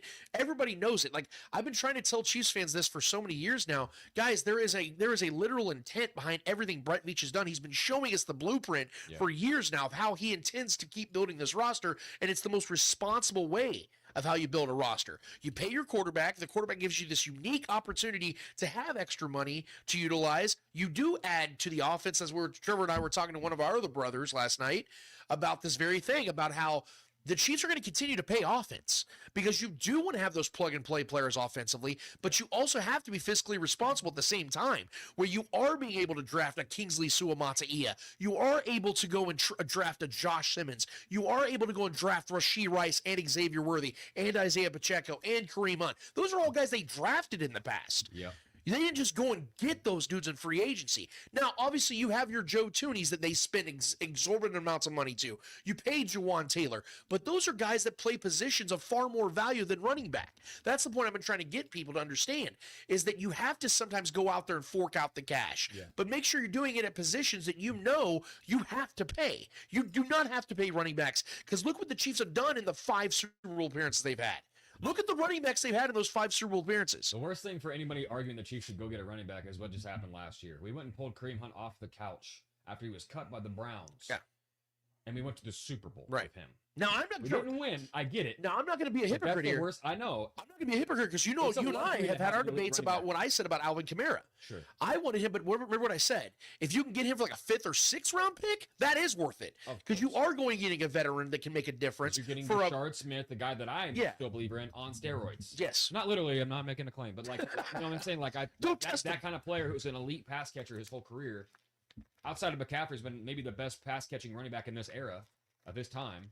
So yeah, I mean, getting a guy like that, granted his numbers have been awful this year, granted, but again, what's the caveat, or what's the correlation there? He's on a shitty team, dude. Right. Most running backs on shitty teams don't produce most of the time. It is what it is. So like, and then our system just doesn't produce much for pure runners. Right. We don't run the ball that much. Passing the ball, catching the ball, we run through the air a lot. So that's why guys like McKinnon, that's why guys like Damian Williams, pass catching special. We've seen Sharkandrick West have massive receiving games in this offense before. Sharkandrick, where's he at? You know what I mean? Spencer Ware is one of those guys that was like just a grueler kind of guy. We don't need big name running backs. It's never really been that way. As much as we love Kareem Hunt, who's maybe been the best running back since Patrick Mahomes has been on this team, was a 4th round pick. You know, we've never heavily invested in running back. One single time the Chiefs have spent any real money on outside of, like I said, CEH, which is going to go down as a bad pick, because Jonathan Taylor was still on the board. All these other guys that we could have taken that for sure would have been better fits. Regardless, we just don't do it, man. The only reason why CEH ended up looking like a bad pick, which it was in the grand scheme of things, is because he got hurt. Yeah, and he was doing some mental stuff going on the side as well. He's going through. And listen, we love CEH, the person around here. He's on this team again, so much love to the guy. The people around this coaching staff and this leadership of this team love the guy. He's here. You know, he got a few snaps and a couple attempts last week, which was interesting choice. But like, it is what it is, man. Running back is not a. It's not a big need on this team, man, how we run things. Dustin Orton, speak it. What do you think of the play? What do you think the play of actual look in regards to seeding? So basically, what do you think the payoff as actually look like? I think he's talking about like as far as playoff seeding goes right now. How are you feeling? How's it looking for the Chiefs, and how do you think it might play out? That's a fair question, because that's kind of what I was trying to refer to when I asked you guys, like, what are the Chiefs right now? Do you guys envision them as a team that is just an utter disappointment, and they're probably going to miss the playoffs in just the most dramatic fashion and make idiots like Jason McIntyre look legit? Or are they a good but not great team, and maybe this just isn't the year they win the Super Bowl, but they make the playoffs? Do you think they're a team that very much can still very much get to the Super Bowl because they're Super Bowl contenders, or are you just not sure? I think it's fair in this conversation to not know if you have a true opinion yet. I do have a true opinion. For the record, I still view the Chiefs as Super Bowl contenders for a multitude of reasons. One, the AFC is loaded right now, but there is not a single team in the AFC that scares me. There's not a single team that I believe the Chiefs can't beat. Right. I don't believe in the Colts. I've been telling Trevor this all season. Even with their hot start, I think it has a lot to do with their schedule and the fact that Daniel Jones has kind of overachieved a little bit. That's not going to continue. You look at the Broncos. They're a team that can't score points. We're doing some. I think they can hear me, but I think your mic might be a little low for some reason. I'm not sure. Sorry, that is my issue. What I'm saying is I view the Chiefs as a Super Bowl contender still. For the record, I think it's okay to have an opinion of not knowing what the Chiefs are right now. I think that's fair because of what they've shown us on the field and the only thing the Chiefs have been consistent in so far is inconsistency. That is the thing. So I think what the Chiefs are is a Super Bowl contender. I think that they're a team that, for a multitude of reasons, is a Super Bowl contender because of also, like I said, the field. There isn't a single team in the AFC that scares me right now. I don't believe in the Colts. I've told you that all along, Trevor. I think Daniel Jones is overachieved, and you saw against just a good Steelers team, he had 5 turnovers. Yep. Jonathan Taylor's great. He should probably win Offensive Player of the Year. That's not enough to win and get to the Super Bowl. I think that they're just a good team that's capitalized on a very weak schedule. The Broncos, same thing. Can't score points. Should have lost to the Raiders at home in prime time. Yeah. That's just not a team that scares me. The Bills, they have a great quarterback in Josh Allen. They're a very determined team and hell-bent on fixing things. We know how that goes every single time they play in the playoffs. If you're to ask me right now, it doesn't matter where they play. Lance, Chiefs and Bills play in the AFC Championship. Who wins? I'm not even flinching. It's the Chiefs. Yeah. So based on just everything I know about what this team can do, but that's the frustrating thing, is that at this current time, the Chiefs are simply not putting it on the field when they need to, and now they're in a place where they have to almost win out. Like, it's almost essential that the Chiefs just win the rest of their games because we don't really know what the rest of these other teams are going to do against other opponents. I am confident the Chiefs can beat the Broncos. I am confident they can beat the Chargers and even that up and make it 1-1. I'm obviously confident they're going to beat the Raiders again. But that's the thing. They got to go out and actually do it. Yep. And right now, they have given us pause. They have given us reasons to doubt them because, like Rob Collins just said, they went 11-0 in one possession games last year. They're 0-4 in one possession games this year. It has been a full tilt, a full swing in the opposite direction, and that should be concerning. I don't think it's going to be concerning for long, but I also didn't think it was going to last this long either 4 or 5 weeks ago. So there's less and less excuses for the Chiefs, and I'm going to hammer this home next week. We break this Broncos game down, but just to kind of give you guys an early preview, we talked all week, the first 3-4 weeks about, the Chiefs are, they start 0-2, but, Rashee Rice is suspended and Xavier Worthy got hurt, so we can't really fairly criticize this team yet, and I was with that. Then we get both Xavier Worthy and Rashee Rice back, but then Josh Simmons goes away. So there's that excuse now. Well, moving forward, those excuses are gone because now all those guys are back. So the Chiefs have literally no excuse. They have 0 excuses moving forward. So they got to go out there and do it. They got to go out there and do their damn job. And because they don't have anything backing them like last season. How the hell did they go 15-2? How'd they do that with all those injuries? That's praise to the team. But now it's criticizing the team because they have all these guys back. They are healthy, and they're not winning games the way they're supposed to. What's up? No, I was just going to say, too, like, we gotta try our best and our damnedest not to be like slaves of the moment either. Sure. Because, listen, at the end of the day, zoom all the way out. Every time we've had some kind of like mid-season, inter-season turmoil where the Chiefs may look a little suspect or a little maybe fraudulent at times, if some people want to go that far. Those people that say that have those takes about the Chiefs being fraud, every single season been proven wrong. Right. Why am I doubting them now? Outside of losing to the Bengals in an ugly fashion that just happened to be a really bad game for us, we were in the AFC Championship that game. So outside of the AFC Championship appearance, why are we panicking? Yeah. I understand it sucks losing the Bills. It's just the optics of that. Once again, it's really frustrating, especially knowing that at the end of the day, we know we're the better team still, right? I don't care what anybody says. I understand that Bills team got up for this and they wanted it a little more, and Rob Collins was 100% correct there. And I think we all saw that. And But again, the record sucks. Starting 0-2, it was really a wet blanket on this season to start. I get it. But I have no history supports my take here of just shut up and let it play out. Because we already know what's going to happen. We're going to be in the AFC Championship again. And we're going to be going for a Super Bowl appearance again. Like, this is what we do, man. I have no reason to doubt this team because every year they've proven me right. Just take it easy. RELAX, right? Relax. Dude, you were going to do it, dude. My guy, Aaron Rodgers, every day. It's almost like we grew up together. I swear, dude. I knew it was coming. It is what it is. I knew it was coming. Sip your coffee, relax, kick those feet up, and just enjoy this ride, baby. It's bumpy, I get it, but let's go. Let me just push back just a little bit, though, Trev, because you know that the people are going to say this, and I tend to agree with this, though. That is fair, but there has to be a certain level of accountability for what they're putting. I'm not saying like criticism shouldn't be taken. Yeah, it's 100%. And I think the Chiefs are self-critical at times too, because we know the Chiefs are going to make changes. I'm not saying changes shouldn't be made. Just do it exactly like just guided dependency. Just do it exactly the way we do it every. That's not how it goes. We've seen us, bring in a different cornerback to play a role, like maybe get some more Noah Williams. But that might happen, maybe get some more Ashton Gelati in the mix. We'll see those kind of changes. I'm just saying trust the process. Yeah. That's all I'm saying. I'm not saying that what we did against the Bills was acceptable. It's absolutely not acceptable. And we should be upset about that. But at the end of the day, my thing is the blind faith that I have in the consistent year in, year out performances that we get at the end of the year when the season's over. Like, damn. Here we are again. I just trust. Frank Kelly, Here we are again. Like I trust it. I just trust it. That's all I'm saying. Exactly, dude. Let's go. Here we are again. It is what it is. And the people that are doubting, quote Jack Nicholson again, you can handle the truth. Because the truth is the truth, bro. We know what's going to happen in this season. We know where this Chiefs team is going to be. We know Spags is going to make his adjustments. We know Andy Reid's going to make his adjustments outside of running the ball. We don't do that, but like we're gonna figure it out. We can't go from 1 week where Patrick Mahomes is the outright MVP, and then the sky is falling the next week because we lost the Bills and we're going to the bye week, and now we have too much time to sit on our hands and think about it. Let's take it a little easy. I like Rob Collins said, listening through those thin walls in that locker room, Pat was ripping into dudes' asses, right? This team's gonna figure it out. I would have loved to hear what he said. I'm sure Rob heard everything, and I appreciate that he didn't, but I also wish he kind of did. Would have told us what was said, because I can only imagine. I can only imagine that froggy voice going wild on them dudes, man. Like that's gotta be a different level of when you disappoint a parent or somebody you really care about and it hurts.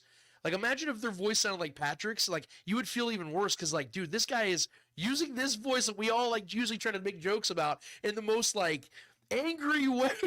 That would be the most like, I feel super disappointed right now that I'm making this dude upset and he has to use his voice in this way because we all, like I said, like to make jokes about it, make light of it. This dude's legit pissed. I would have loved to hear that. Yeah, dude. we just know, like, man, when Pat gets mad, angry Patrick Mahomes, it's something that he becomes LeVon. It lights a fire under the ass of this entire team. Yeah, every single time we know it. Yeah, and we know everyone on the outside hates it because we see him. They want to use it as him just bitching or moaning or whatever.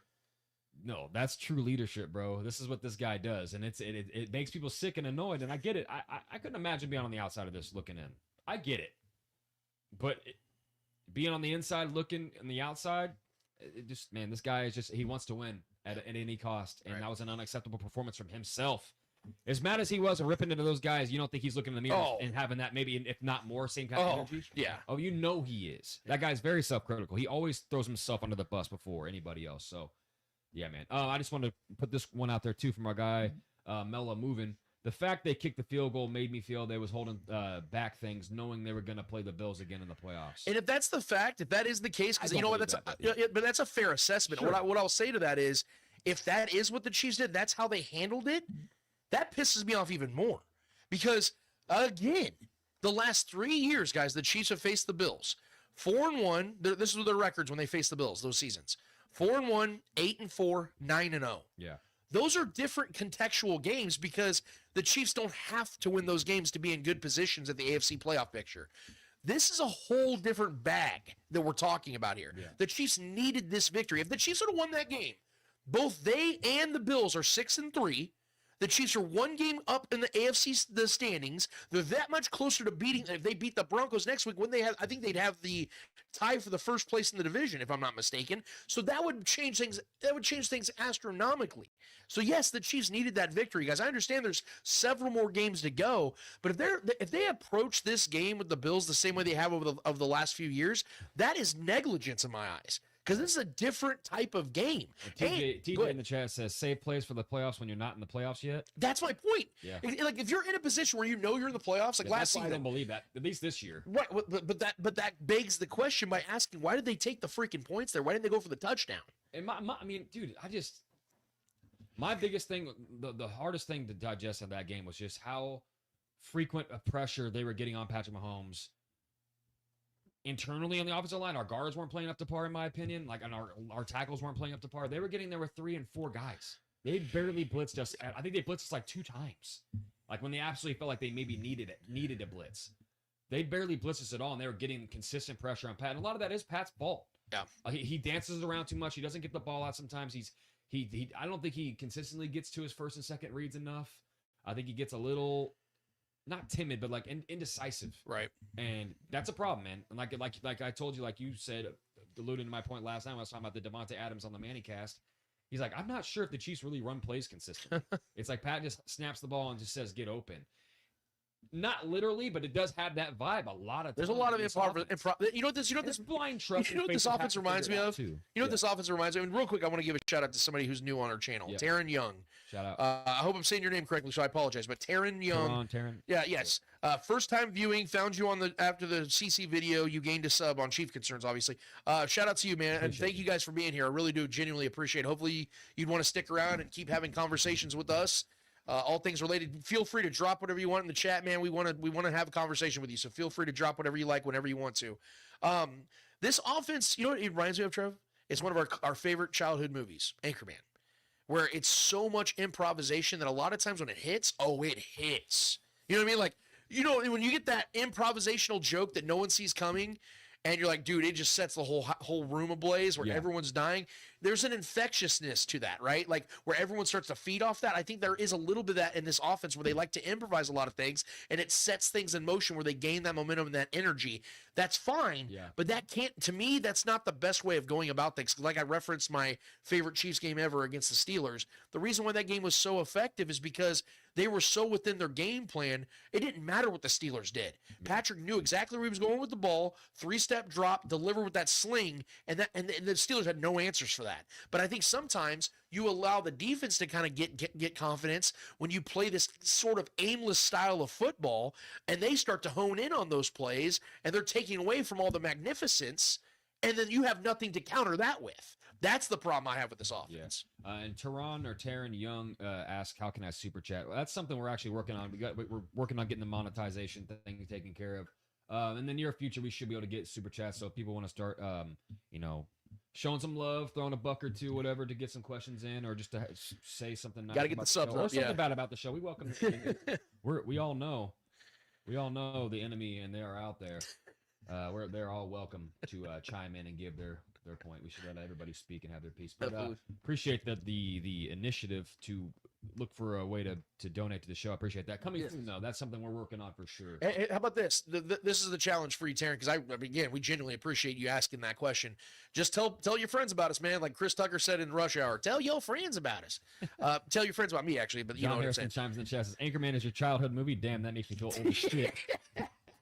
Yeah, I think the movie came out in 2004. I think I was like 15 when that movie came out. Yeah. So, that's but no, like I said, we just got to get the subs up, and then the super chats will absolutely be there, and that's gonna be an exciting time for us. So that's all we need. I mean, you're a part of the what we're looking for, man. Like you bringing new people in and having new faces, new names in the chat. Hell yeah, that's the goal, man. That's what we're here for. We're here to have fun, have good open conversations, and not talk about cereal.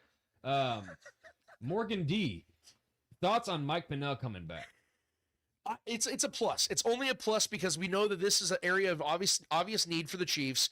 I don't believe that Mike Pennell is an ultimate difference maker where he's going to be the guy that's like, okay, well, they got Mike Pennell, so everything's good. I don't believe that's the case. But we have seen this dude in big moments and big times and in big games make big plays. Yeah. We've seen him in the Super Bowl against Trent Williams, sunning him.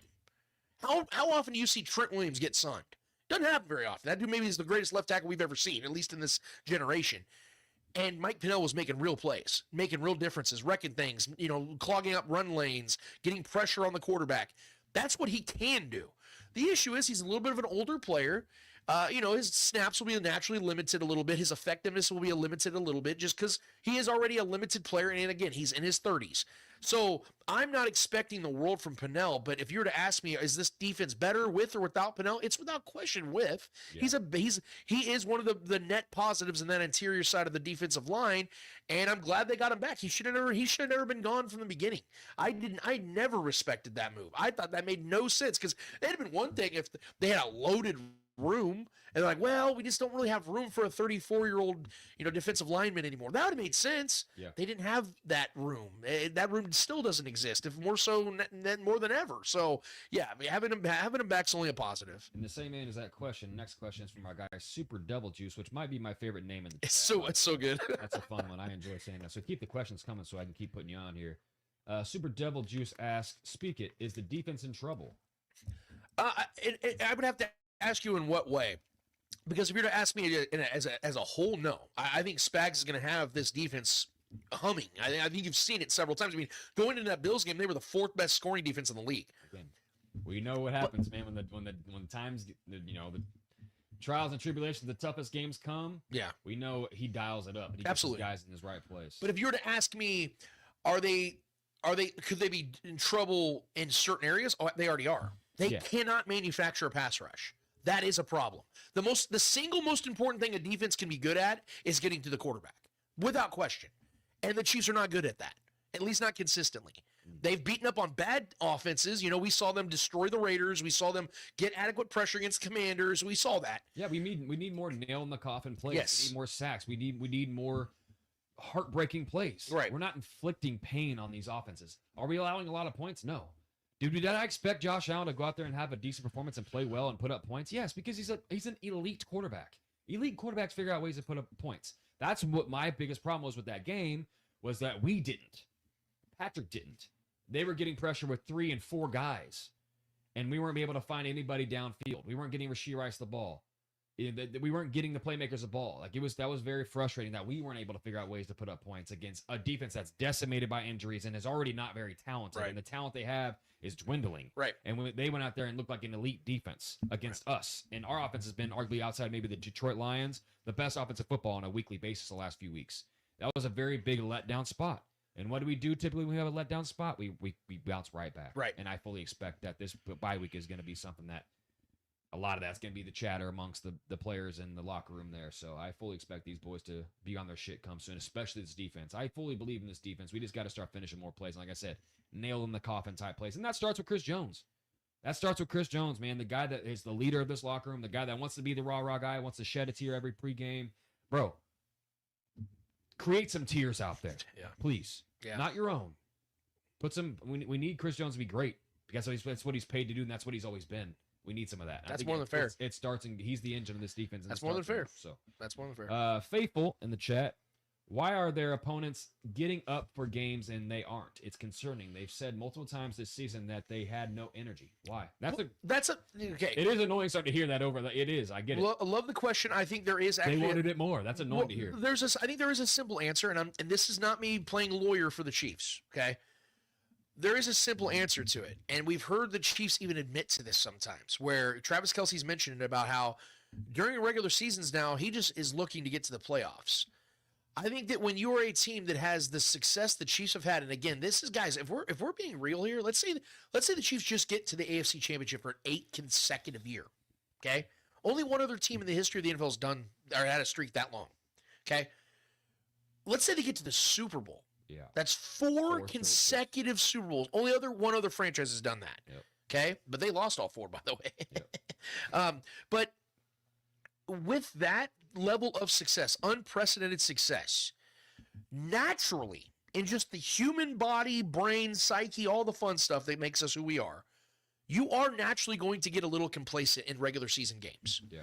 Meanwhile, and simultaneously, the teams that are trying to take you out, the games and opportunities they get to do so, that is their Super Bowl. That is not hyperbole. That is real. We've heard Benito from the Broncos. Sorry, I always say his name wrong. Benito, yep.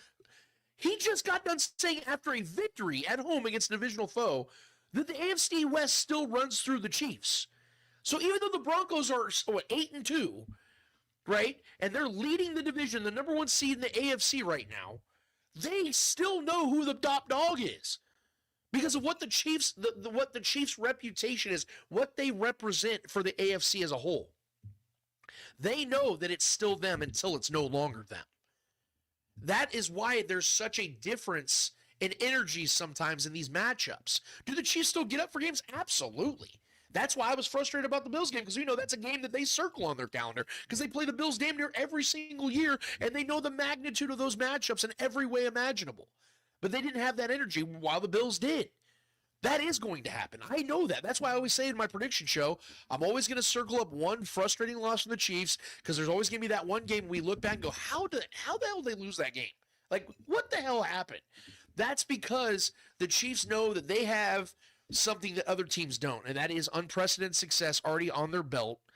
They want to keep adding that, so they're looking at the bigger picture. Again, not excusing it, because it pisses me off just as much as all you guys. Yeah. But that is my explanation. That is my theory as to why that looks sometimes the way that it does. Mellow Moving in the chat. The chat. Chop. Mellow Moving is also another cool name. I like it. General question. How can the Eagles afford to pay all these players and acquire talent every year, but the Chiefs are so cap tight? So, okay, it's more of a finagling, because what their GM does, Howie Roseman, is he puts a lot of what's the word they use? They put a bunch of years at the end of the contract that kind of softens the blow from a dead cap and cap hit perspective. So the money doesn't really change. They still have to play within the same rules that everybody else does. Void years. They're called void years. Yeah. They put those void years at the end of the contract. It's kind of a shady thing to do because those players are never going to see those years. Like, for instance, the A.J. Brown contract. I think he has like 2 or 3 void years at the end of it. A.J. Brown's not going to be on that team at 34 years old. Dude, listen, you know what I mean?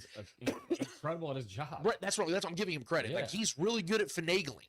That is what, and also, I'll just say it, guys. There is a little bit of a different approach on how the Chiefs and Eagles build their teams. Sure.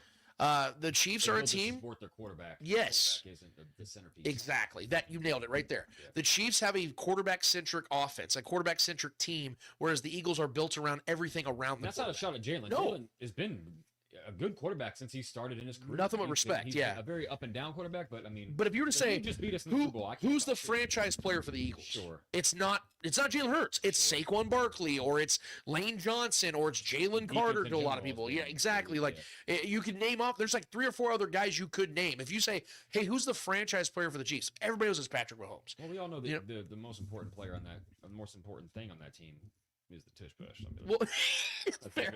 Well, like, okay, to that point, because we have nothing but respect for Jalen Hurts here, because we've seen this dude ball out multiple times at the Super Bowl, right? Yes. Okay.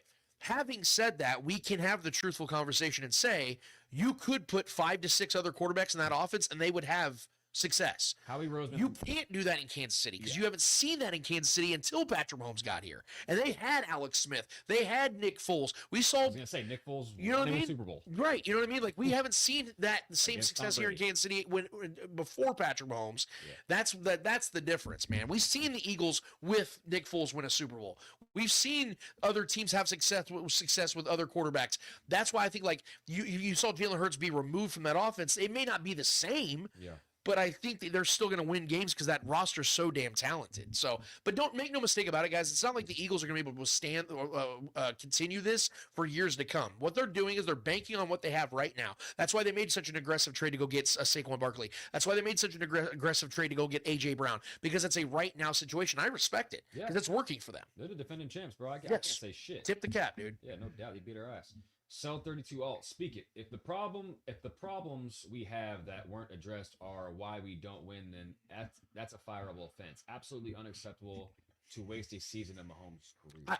If this season is wasted, then I will get on board with what you're saying. The problem, though, is we've seen this team time and time again have in-season struggles and then win the Super Bowl. That's what I'm saying. If the season ends and you're correct, then we can have that conversation. Yes. Because it's a results-oriented I have business. no reason to believe any of that yet. It's a results-oriented business. So right now, yes, the results don't look great. Because Patrick does not know what it's like to not be in the AFC Championship Right. on a yearly Let's see what happens in January. That's why we can have these conversations right now about what we're seeing right now. That's why we stay with the right now. And truly, I'm not going to go 2 months ahead. You know what I mean? Listen, man, as rough as this season's been, look at the rest of the AFC and tell me there's a massive threat to us still. Right. I know the record is shitty right now. Looking at it, just the box score, looking at everything. But are you really worried about any of these teams in the AFC? I mean, the Patriots and the Bills are probably the two best teams outside. I think the Jags were really good there for a minute, but then kind of fizzled out. The Colts obviously have been, but no one truly believes the Colts are a threat to the Chiefs when it comes to playoff time, even if they make it to the playoffs. But and Todd Tolfrey makes a good point. He said Chiefs are missing guys like Willie Gay and Honey Badger, Frank Clark. Those guys held players accountable, real energy guys. I won't debate you on that, but see, here's the thing. Those are the kind of guys that you just can't replicate. Like those aren't dudes you just find in the recycling bin. Those are needle mover. They're special dudes. Yeah. That's like when they're here, you enjoy that and you savor that because they don't make those guys all the time. Like those are few and far between dudes. This is one of the biggest reasons, and we talked about this. I was having this guys like that, yeah, like Willie Gay. Yeah. That was a dude I wanted to see the Chiefs bring back. I was talking to our guy D-Mac Wakefield about this. On Twitter yesterday about the energy guys. This team is missing energy guys. I'm 100% with you on that. We want to see out there get some more run too. Yes, he could be one of those guys pretty soon. The Chiefs don't really have those energy guys. Even the guys they do have, like Chris Jones, he's not expressing that right now because he's just not in the same place right now, physically and mentally. I guess that would require that. So I'm hoping that changes because the Chiefs are in need of that. I'm 100% agree with you on that, Todd. Yeah, for sure. Morgan D, is Nagy an issue? No, I look, guys, I am somebody that will die on this hill until I'm proven otherwise. This is Andy Reid's offense, and if we're going to give criticism to the OC for what doesn't go right, then we have to give them praise for when things are going good. Because I don't remember hearing a damn word about Matt Nagy, Trevor, when the Chiefs blew out the Raiders 31-0. I don't remember hearing anything about Matt Nagy when the Chiefs blew out the Ravens 37-7 or whatever the score was. I didn't hear anybody praising him, but I only hear his name brought up when there are issues with the offense. I address this kind of rhetoric, and no offense, like I address this kind of rhetoric the same way I do the refs favoring the Chiefs rhetoric. Have you guys heard anything about the refs favoring the Chiefs this past week? Right. Nope. Why? Because we lost. Even though we did have a batted ball that was called intentional grounding. That call didn't go our way. And it's not reviewable. Is that rigged for the Bills or where's the discussion? Where's that discussion at right now? This is a weekly game. I get it. You know, when the Chiefs are humming and Patrick Mahomes is clearly the MVP favorite and we're putting up 35, 40 points, no one's saying anything about Matt Nagy. But as soon as we struggle, it gets still a good team, a team that knows us really well, maybe more than anybody other than the teams in our division, maybe more so at this point. They're going to get up more than anybody in that game. We end up losing to them again. The yearly tradition, unfortunately. Now we're going to talk about Matt Nagy again. Like, we just got to really kind of stick it out here and not become a slave to the moment type of deal. Because when we're balling, don't praise them then. You can't be praising them when we're balling. You know what I mean? So it's just a lot of this it was a matchups make fights. It was just not our night. And we crumbled down. We didn't do what we needed to do. Our team did not execute on any kind of level, in my opinion. So, no, I don't believe Matt Nagy is the problem. I think Matt Nagy is shown to be successful here in this city. I think he's shown to have the trust of Patrick Mahomes, and I think he has the trust of Andy Reid, and that's all I need to know. Yep. Period. But yeah, it is the question is still worthy. I'm not acting like I'm not shutting you down, but it's I still see it as a weekly thing when the Chiefs are getting clearly favored by the refs compared, as far as some people say, and then when we lose, everyone's silent. Well, and it should be a testament to Matt Nagy and what he is actually, as opposed to what some people think he is. When not only is he the OC of the most prominent, most successful franchise in the NFL, but he's also in line to be a head coach again. I understand the league to a degree is a fraternity, and a lot of guys get jobs because of who they know. Yeah. But Matt Nagy is a guy that, again, left the Chiefs, went to the Bears, took them to the postseason 2 times with Mitchell Trubisky and Nick Foles as quarterbacks, got fired because that franchise obviously is very volatile and they have a history of falling short, right? He comes back to Kansas City, and the Chiefs win 2 more Super Bowls and go to 3. Like even Pat Mahomes Sr. said on this very show, on 65 Toss Power Talk Show, there's a reason for that. Like he plays a part in that. So we got to give him a little credit here too, man. I understand that he's not above criticism. Like if Matt Nagy deserves criticism, give it to him. Yeah. But I'm just asking people that do criticize him, why? Give me specific references as to what he deserves to be criticized for. I'm just saying we can't be talking about is he the problem when things aren't going good, and then talk about he's a good solution when things are going good. Exactly. You can't have it both ways, right? And I think he's shown to be consistent. Like I said, he's been a part of these last 2 Super Bowl trips. Why are we acting like he's gonna be a problem now, man? Like, it's just, and then when he's doing good, it's Andy Reid that's actually calling the offense. Like, Right. What are we doing? Right. Matt Nagy's just kind of put in this dilemma where he can't really win. So I'm just not going to contribute to that. And then Morgan D follows up that question with, do we need to bring Eric Bieniemy back? You know what? I'm gonna say this because I actually love this question because I love Eric Bieniemy. Hell yeah. I would love. How about Rah? I would love it if Eric Bieniemy came back to Kansas City. Or even just be like an RB's coach. Right. But here's the thing for Eric Bieniemy. If he was to come back to Kansas City, that is only him going backwards because what he needs in this time of his career, in my opinion, obviously it means nothing to Eric, but I think that this independence is only a good thing for him because the further he gets away from the Chiefs, the more credit I think he will get for his job, whether good or bad, whether, hey, he's just not good enough to get an opportunity. Because I have always said that I think Eric Bieniemy deserves to be a head coach in this league. The league doesn't agree. I've always felt that way because I thought he was a good enough OC in this league, had tons of success in Kansas City, was a massive reason why this Chiefs team won the way that they won while he was here, and never got his chance. Yep. I thought that was wrong. I still think that's wrong. But for him to come back here, I don't know if that helps Eric Bieniemy for what the ultimate goals is for his career. But as a fan, would I want him? Would I welcome him back? Dude, in a freaking heartbeat. Because the man knows ball. He has the respect of the team. And he has the tenure and the legacy here in Kansas City of what he can be and what he has been. It wasn't a Bob Sutton situation. Yeah, so it's a no-brainer. Eric Bieniemy's very good at his job. He knows football. And I would love to have him back in Kansas City. Absolutely. For sure. Cell32 all does follow up his last speaker question with the reason I say it's a fireable offense it's fireable because healthy scratches like Fulton, Mitchell fucking up the cap and not allowing trades for needs that could cost us is not acceptable. You have a right to feel that way. Right. I get it, but I don't think anybody needs to be fired over any of that stuff. I think, listen, it's nice. It's a privilege to be having these kind of complaints, if I'm being honest. Coming off our 3rd straight Super Bowl trip and having, these kind of conversations. We need to stop and smell the roses a little bit and really understand what we have and what our actual grievances are. And they're very minuscule compared to anything else. Well, most of the other teams would be loving to have these kind of conversations. Yeah, and I just want to ask this one quick question because I'm actually I'm with you on the whole Fulton thing. I'm with you on the Mitchell thing. They don't make sense. Yeah. Here's what I'm going to try to simplify it as best as I can. I'll try to simplify it as best as I can.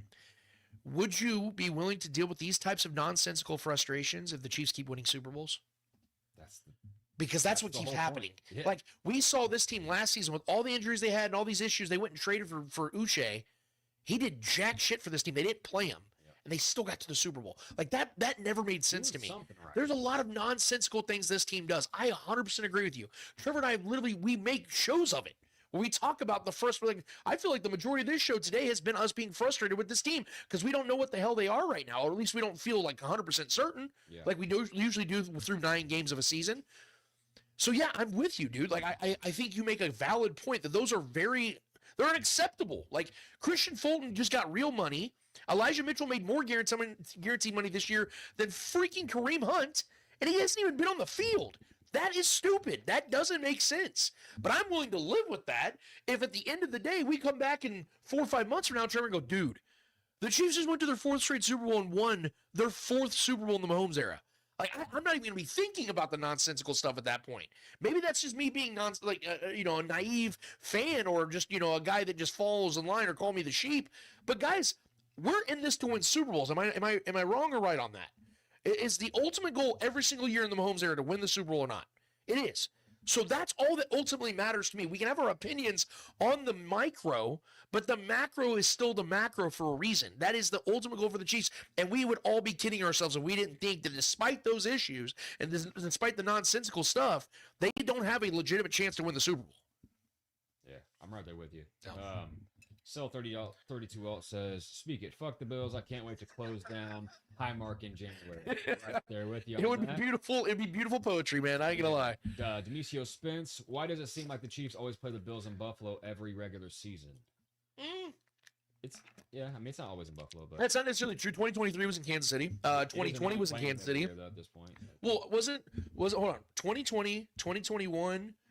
Or did they play in 2021? Maybe they didn't. I know for sure though. 2020 and 2023 was in Kansas City. No.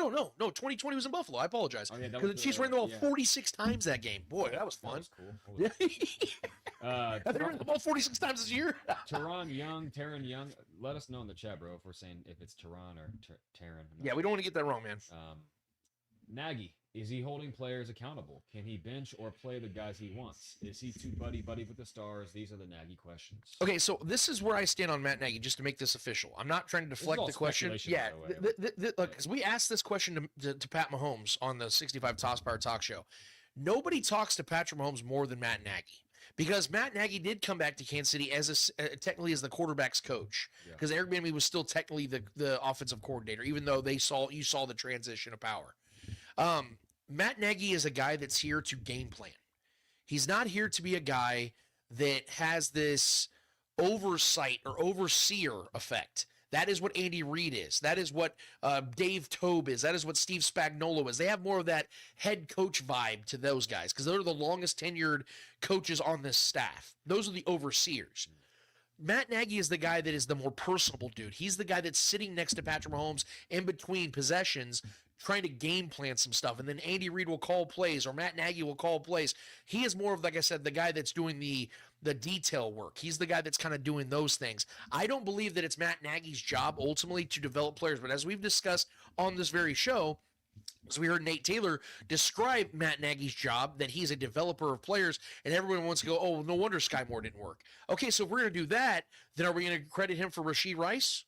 Are we going to credit him for Josh Simmons?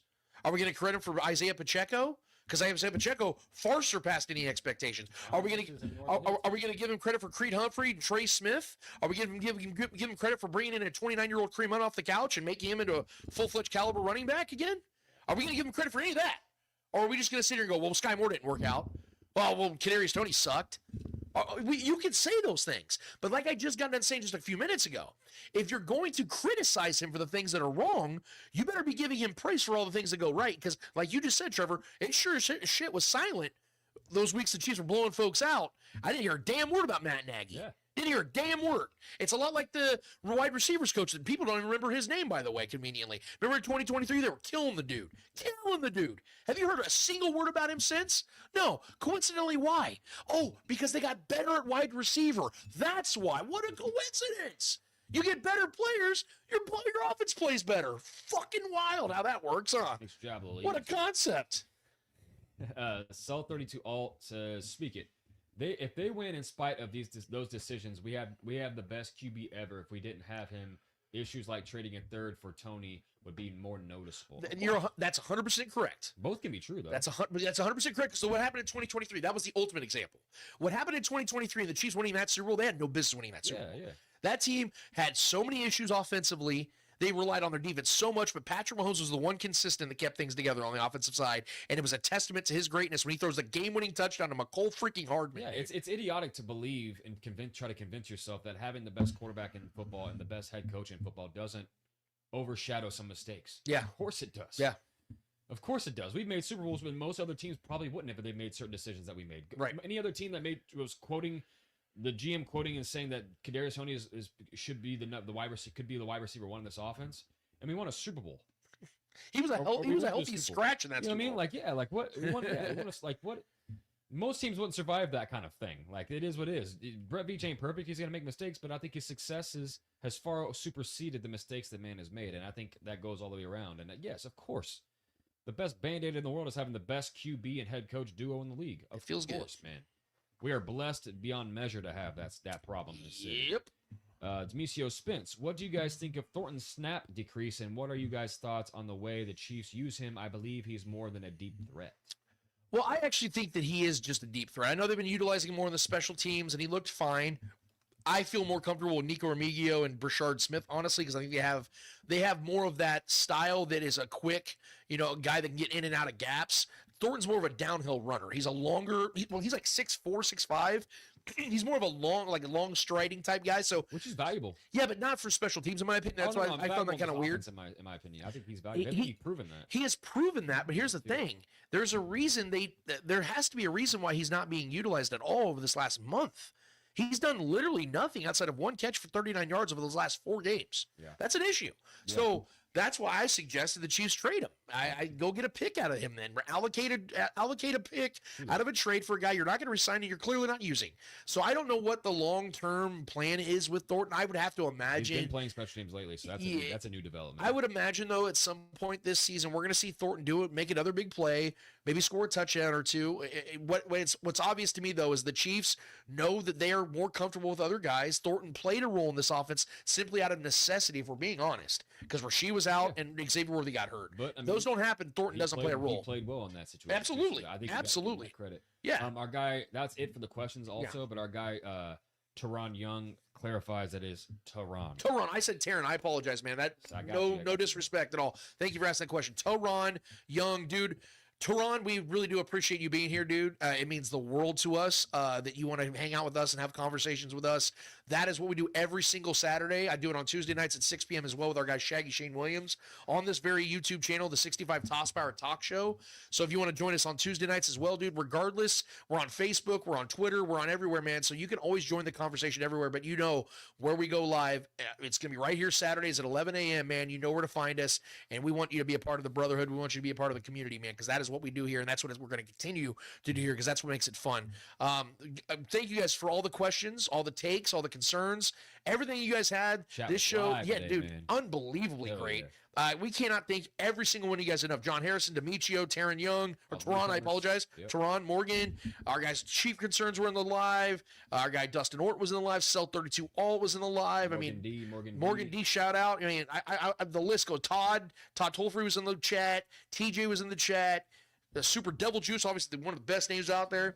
Faithful was in here. Like I said, I wanted to shout out all you guys. Chief B for letting me know my mic was off. I apologize. That was definitely a fuck up on my end. Mellow Moving, like I said, Night Haunter, Tony Russell. Shout out to everybody. If I forgot your name or I didn't say your name, I genuinely apologize. Steve Ledbetter, all you guys that are in the chat, thank you guys so much for doing that. We very much value and appreciate every single one of you guys, and we hope that you guys will join us on YouTube. We've had a spike in subscribers the last 24 hours. We hope that can continue. But Trevor, we have one more order of business to get to. What is it called? Hold this L. Each and every episode, we finish off every single episode with a series of L's in the world of sports. Whether those L's are friendly or not so friendly L's in the world of sports, we promise you, whoever is holding the L's in the world of sports deserve those L's in the world of sports. Trevor Twidwell, who's holding the L for you this week? Listen, man, I'm gonna keep this simple. I feel this is a primed moment to do this during the bye week for the Chiefs. All the outside speak, all the rhetoric that's going on about the Chiefs, and everyone is now coming back to the idea that the Chiefs aren't going to make the playoffs again. We're starting to hear that again, which is great, and I love all of this. I loved at the beginning of the season where people were making those predictions. This is a future L because I believe at the end of the season we all know what's gonna be how it's gonna look. And I think this is gonna be a week where everybody's gonna start kind of get their jabs in, get their shots in on the Chiefs. And I think this is a good time, like I said, during the bye week to really like take a second and understand and digest the shit talk that's happening right now in this week. Even the people that are doubting and even people that are in a panic in Chiefs Kingdom. And, we've had some people in the chat that are worried. We've had some people that are saying, this and that about our coaching staff or this and that about our GM or Patrick's performances. And a lot of it is warranted for sure. But I know how this story goes every single year. It may not be the same way. It never really is the same way, but the results tend to be the same. We're going to be in the AFC Championship again, and I fully expect that to be the reality come that time of the year. And so I'm letting everybody get their jabs in now, letting everybody get the fuel in now, because we love the bulletin board material over here. We love it. Patrick Mahomes loves it. Petty Mahomes loves it. Travis Kelce, all these guys that have been here and done it. And Andy Reid loves it. So my L is going to go to all the people that are saying it and getting it all in the, all the rhetoric is coming back, like, the people on the television shows that I never really watch and all the people on the radio shows that are getting their jabs in now. I'm sure Buffalo radio has been lit this past week. So all the people that are doubting the Chiefs once again and think they have a good reason to do so, all the people that think this is the sky is falling for the Chiefs and this is the end of the dynasty once again, that's making its comeback again. Here we go. I need everybody to enjoy this bye week. Enjoy that the Chiefs aren't on the TV. But just know when the Chiefs are back on the TV, hell's coming. I'm promising you that right now.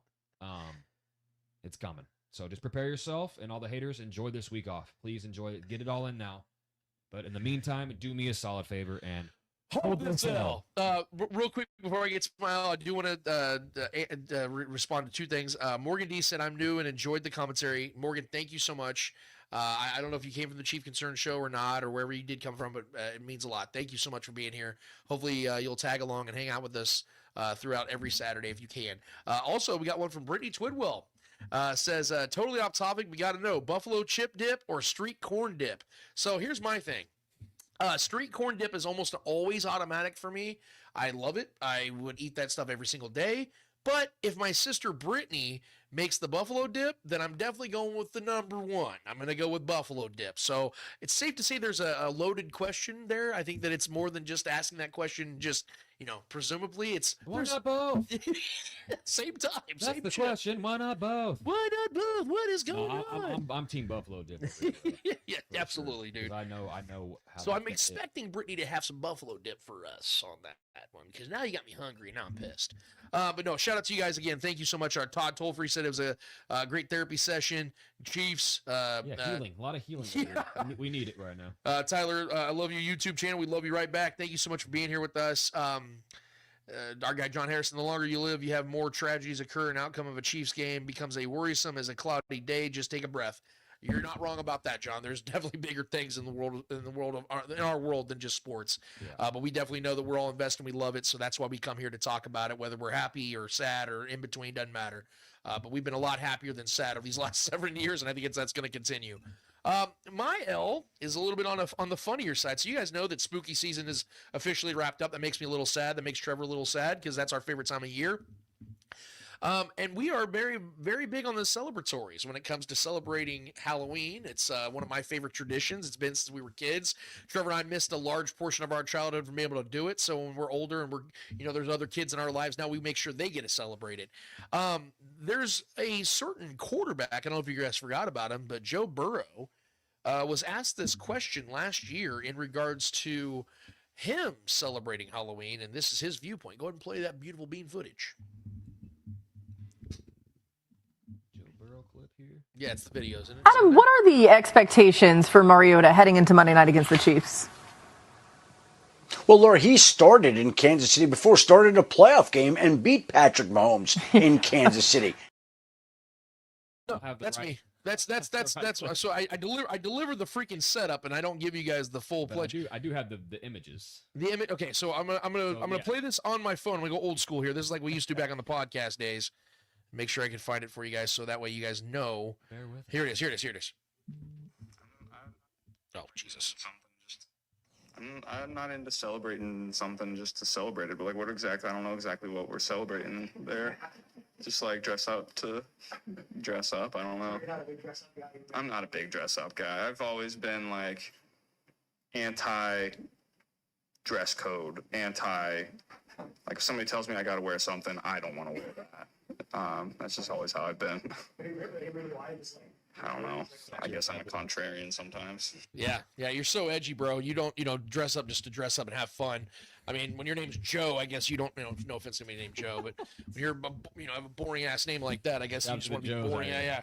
Joe Flacco probably seems like a cool guy, but no, and ironically he's taking his job. But so Joe Burrow was, clearly opposed to celebrating Halloween, Trev. I mean, at least that's the indication he gave us in that interview, right? And that wasn't AI, by the way, guys. That's a real interview.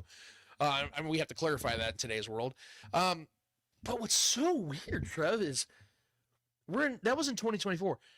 Now we're in 2025, and if you could go ahead and show us that one of those images real quick, Trevor, that we just saw this Halloween from Joe Burrow.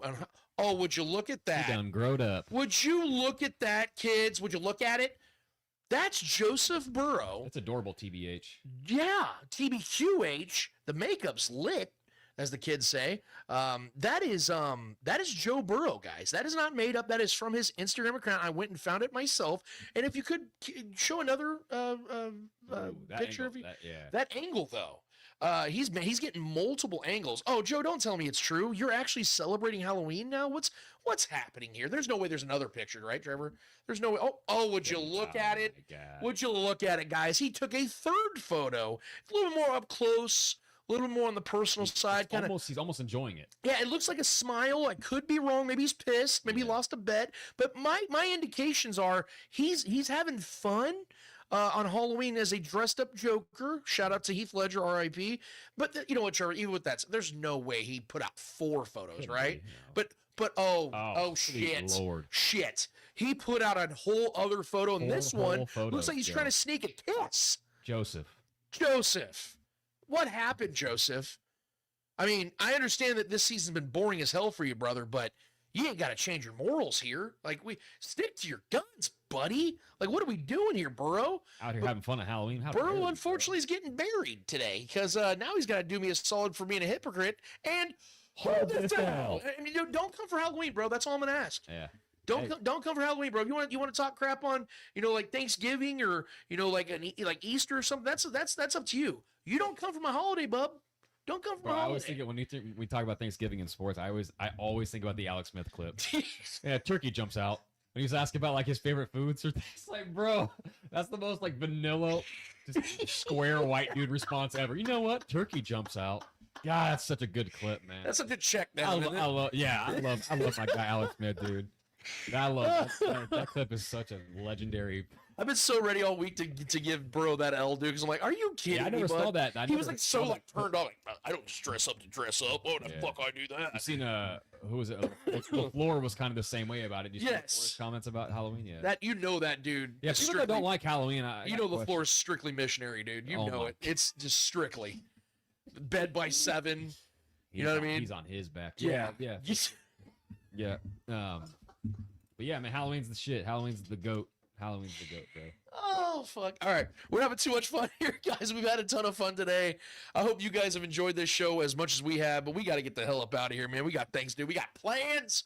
But if you guys have any plans, please plan on going to our YouTube channel. Hit us up with the Spoken Podcast. Hit subscribe. Super chat's coming soon. Yes, we got to get that super chat going. We can only do that with your guys' help. So I'm literally sitting here begging and pleading for you guys to help us out. We would very much appreciate it. We just want to take this thing as far as we can.